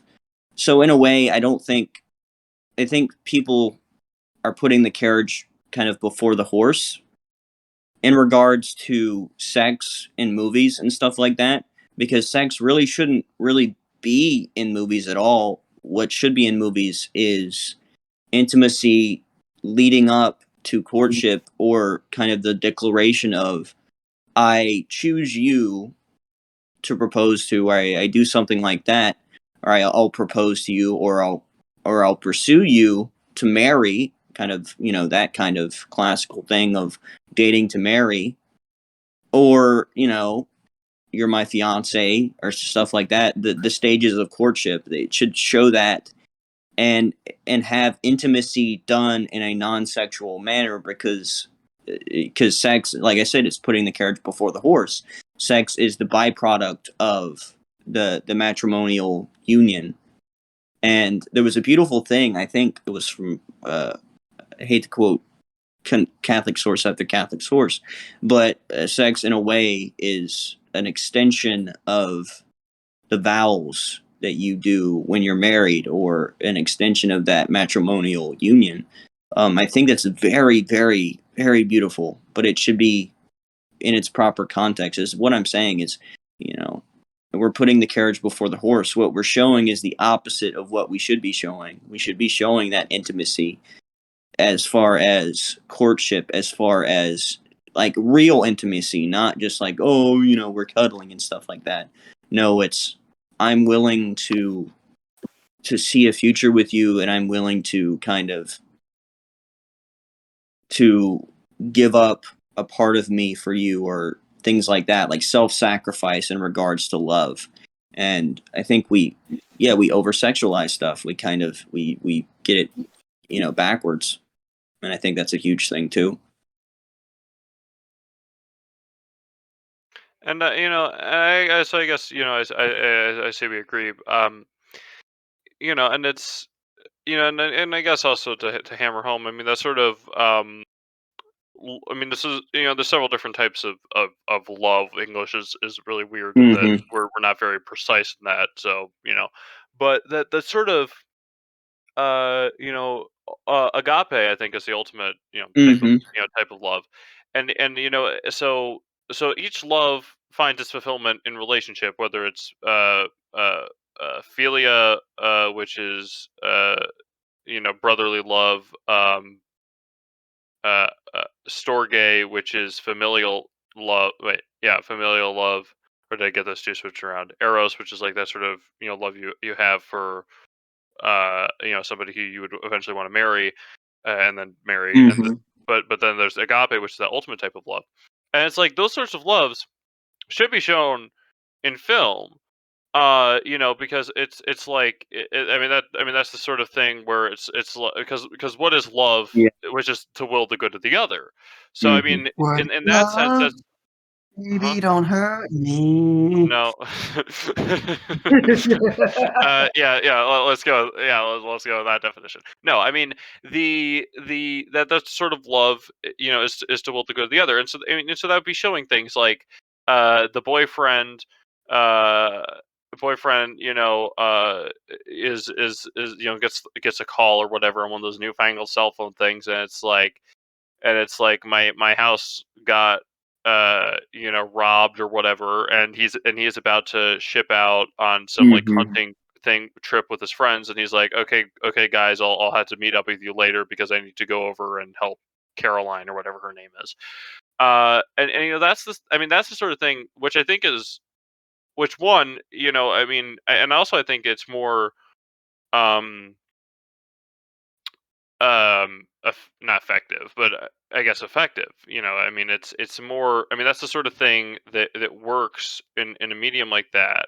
Yeah. That's showing of sacrifice, Mm-hmm. uh is very important, and we don't really get a lot of Yeah, that.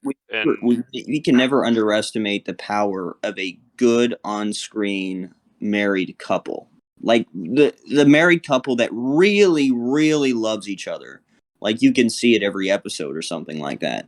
Like now it's kind of like the kind of the thing that it's hard to believe. Malcolm in the Middle did this great. You had a husband and a wife that loves each other intensely, and it's a shame that it has to be a show like Malcolm in the Middle.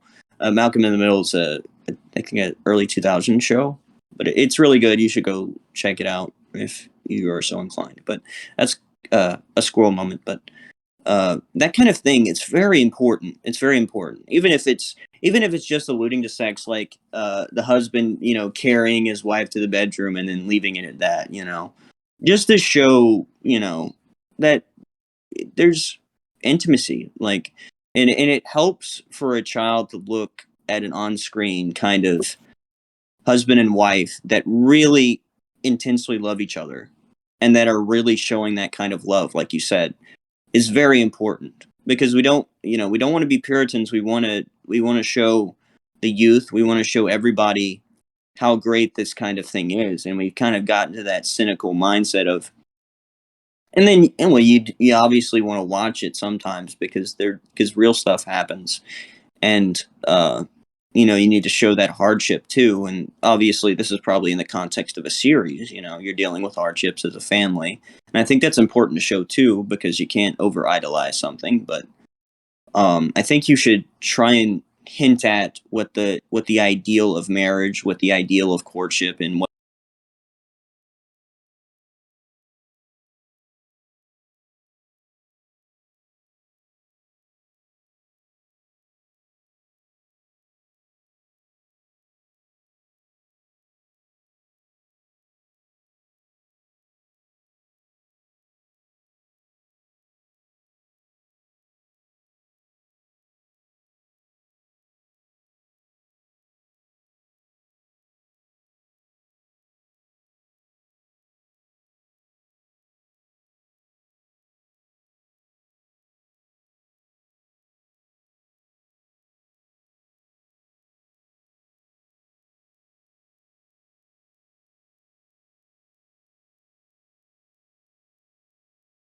the idea that line. And I guess there's different genres where that line can be different, I guess. Among adults, you obviously don't have to shield a lot of that. But, it should not absolutely be you show everything, because that's pornography, which is not cool to just show.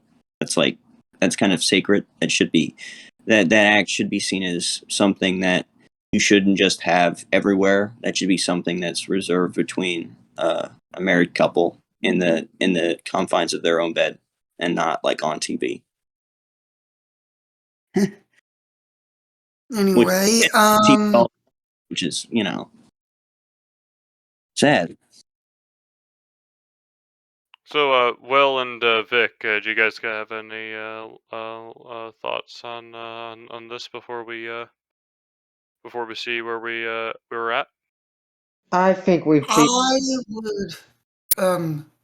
I would just like to say that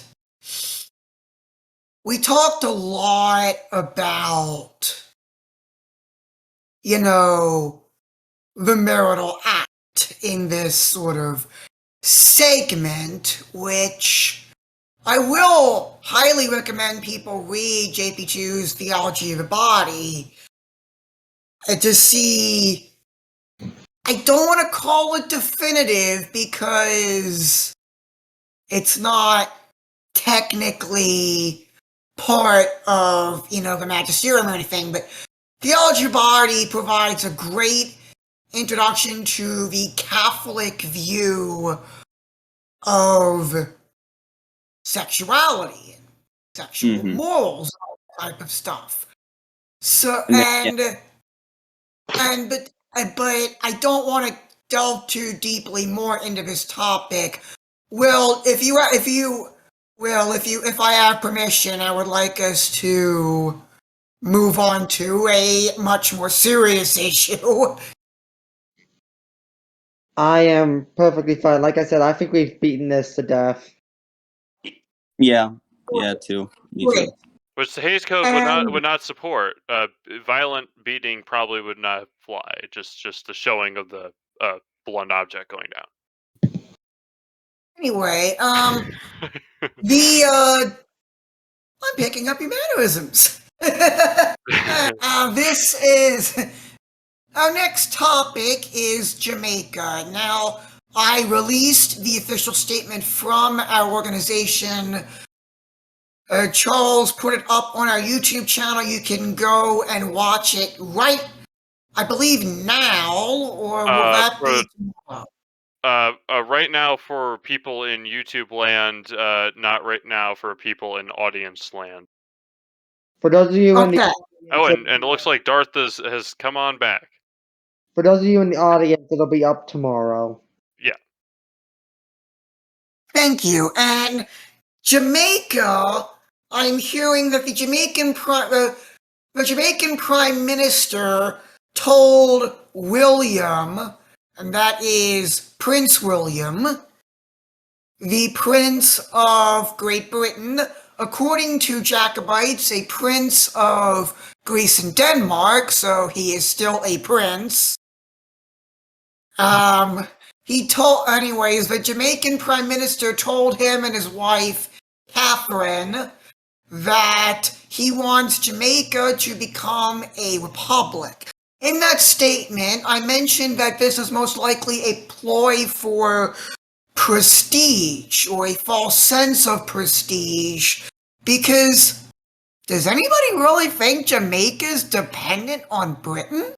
I know that people on here might have a different opinion on this, but does the general public think Jamaica isn't independent at all?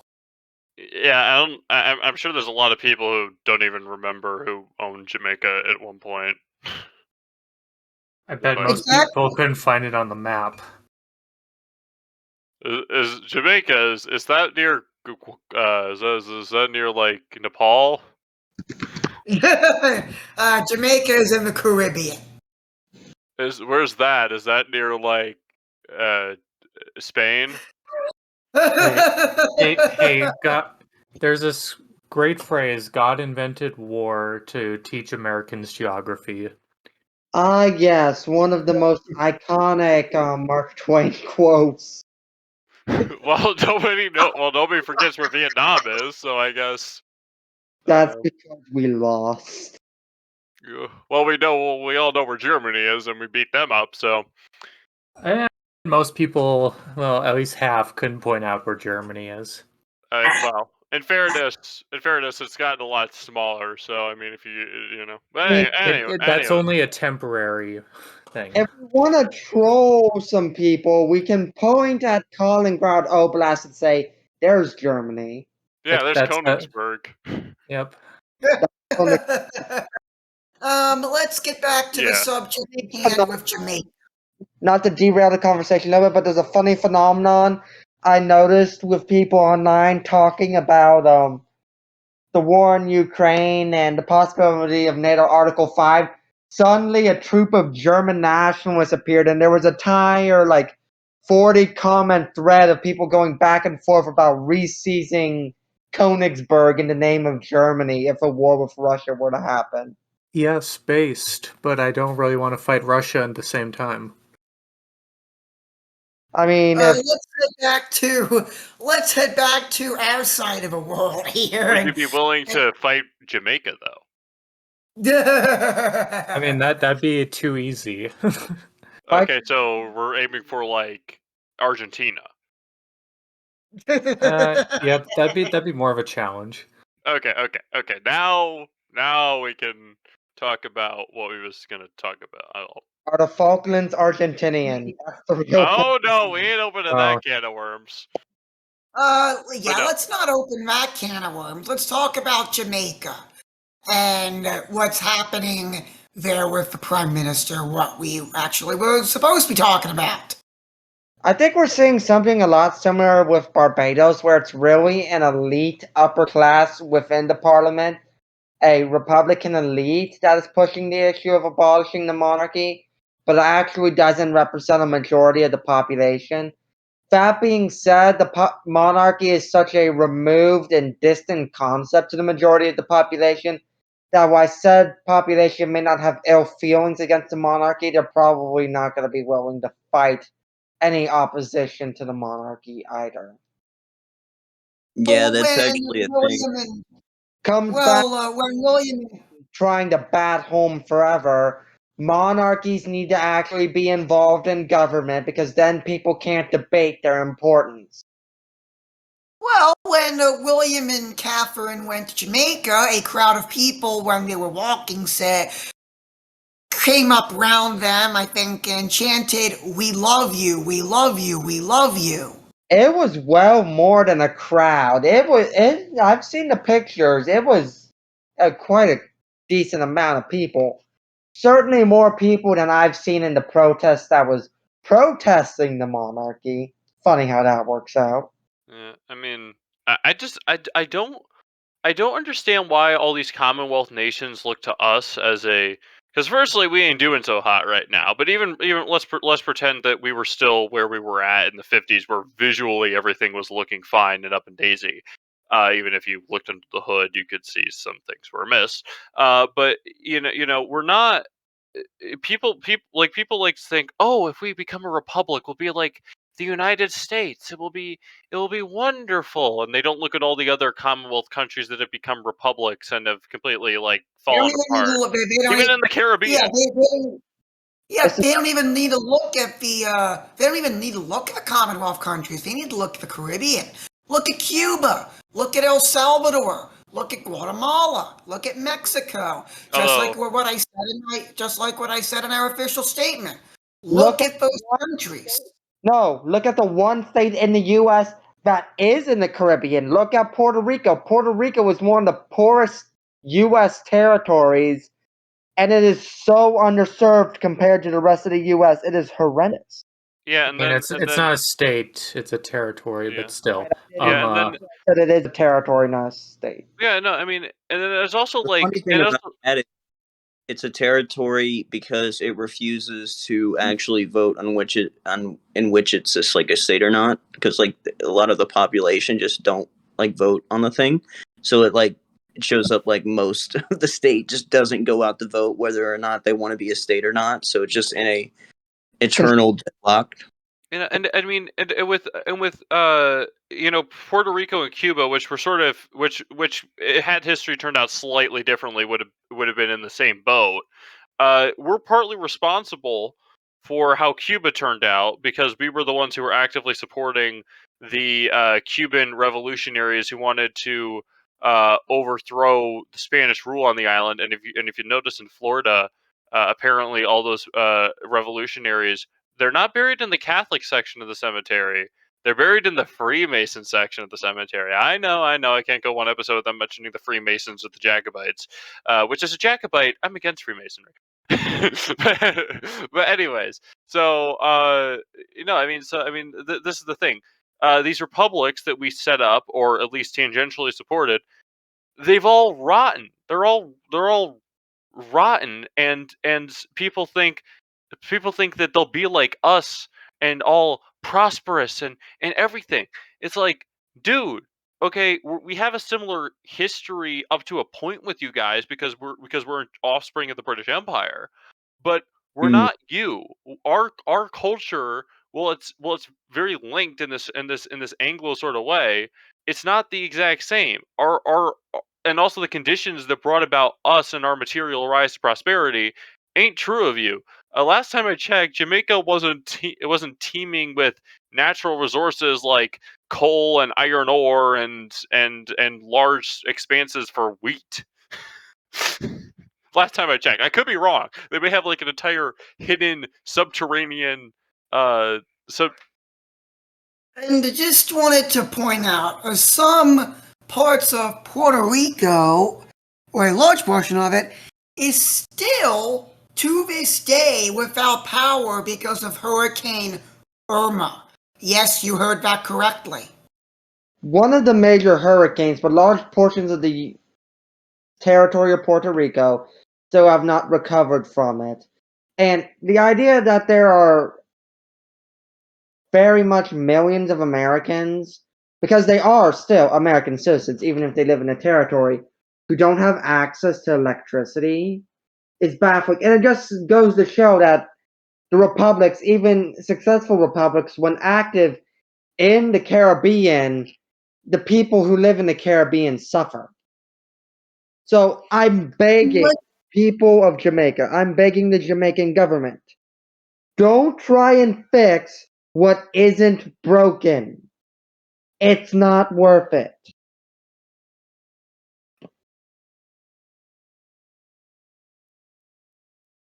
Okay, unless the other three here have more thoughts on this. I mean, just apply what I said to Barbados to Jamaica. I mean, it's mainly from the top down. It's like these parties using the apathy and like other things to kind of sway like voters to just go on board with this, and at the same time, it results from a powerless, spineless monarchy. This is what happens when you have a monarchy that isn't at least powerful enough to be executors, to be executors of the law, to be the executive of the land. If they don't have that privilege, or if they don't have the ability to be that, they just become fangless, they become toothless. Becoming a republic is just changing the name of the country. It becomes that simple because you've done away with the monarchy, you've done away with everything, and it gets to the point where the only thing that changes is the monarch doesn't visit every so often, or you don't call yourself a monarchy anymore. That's all that changes. That's all that changes, and all that would change and all that would change with if Britain did it. The only thing that would probably change is the royal family just completely becomes a group of celebrities, and we just stop mentioning that it's kind of the United States of Britain. Ugh. I saw a funny poll. I think it was actually made by Republic UK. They said, if you were to pick the first president of the United Kingdom of Great Britain, or whatever they'd end up calling it, Who would you pick? And Prince William still won the vote.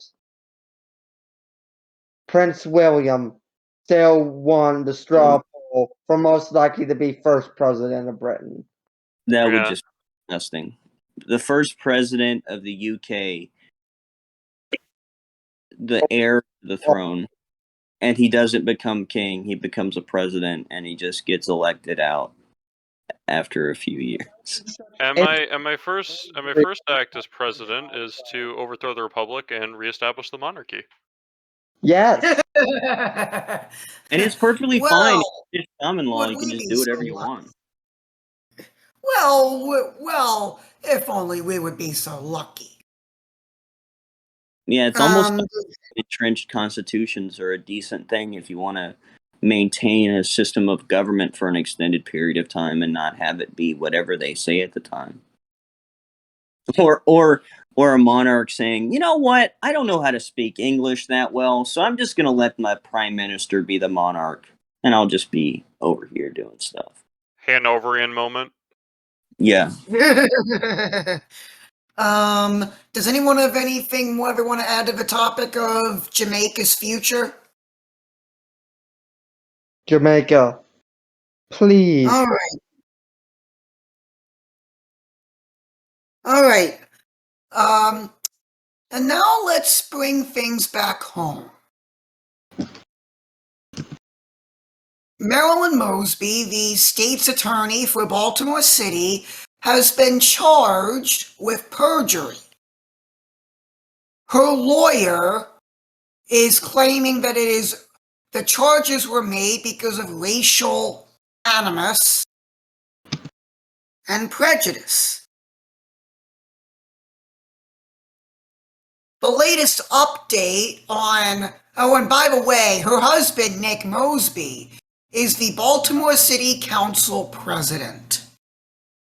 Corruption is everywhere. You may not expect it you may expect it in the smaller rural counties where there's not many people, but it is alive and well in the inner cities. Hello, Chicago. Hello, Detroit. It's probably alive and well in my tiny town, too. Absolutely. And corruption is definitely something that is susceptible in all forms of government.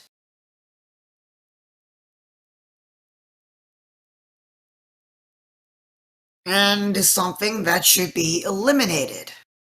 I thought we would get a bit more discussion on this topic, but because we're probably not going to get much, we will move on straight on to my last word.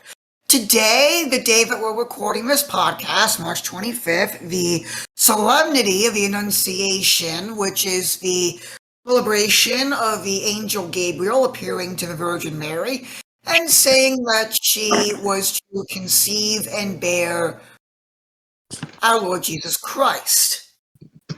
It is also Maryland Day. Maryland Day commemorates the founding.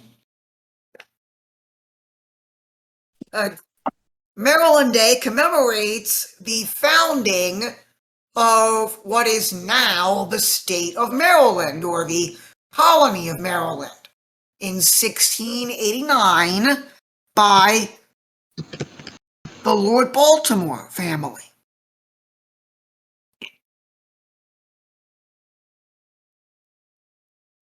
So for Maryland Day, typically the state flag gets put on full display in basically every single store around the state. And it is a very, very fun time. This is also a key point to point out that Maryland possibly has one of the most aesthetically pleasing flags in the Union. It has the most aesthetically pleasing because it is the only flag in the Union that is itself a coat of arms. Meaning that when we do become a monarchy, it won't need to redo its flag at all. You see republics if you spent see Republican governments if you spend all of your excess COVID money on getting good flags, you won't have to fix it later when and if we fellows like us assume power. Honestly, I don't complain too much about Ohio's cavalry-based flag, though. It has a nice tradition and a style, and it's unique as things go. I think it's Calvary with an E because Calvary is the hill. I don't know. I get the two mixed up, right? It's more like Oh. you have to pronounce it fluidly. It's Calvary. It just Which one? You don't have to emphasize any point. It's literally just pronounced the same. It just depends on the accent of how it's pronounced. Like you can have like a cavalier, which isn't cavalrymen. That's the more proper name. I'm just being military Brad here. And besides, I Brad. It doesn't matter. where Jesus was crucified to Golgotha anyway. All right.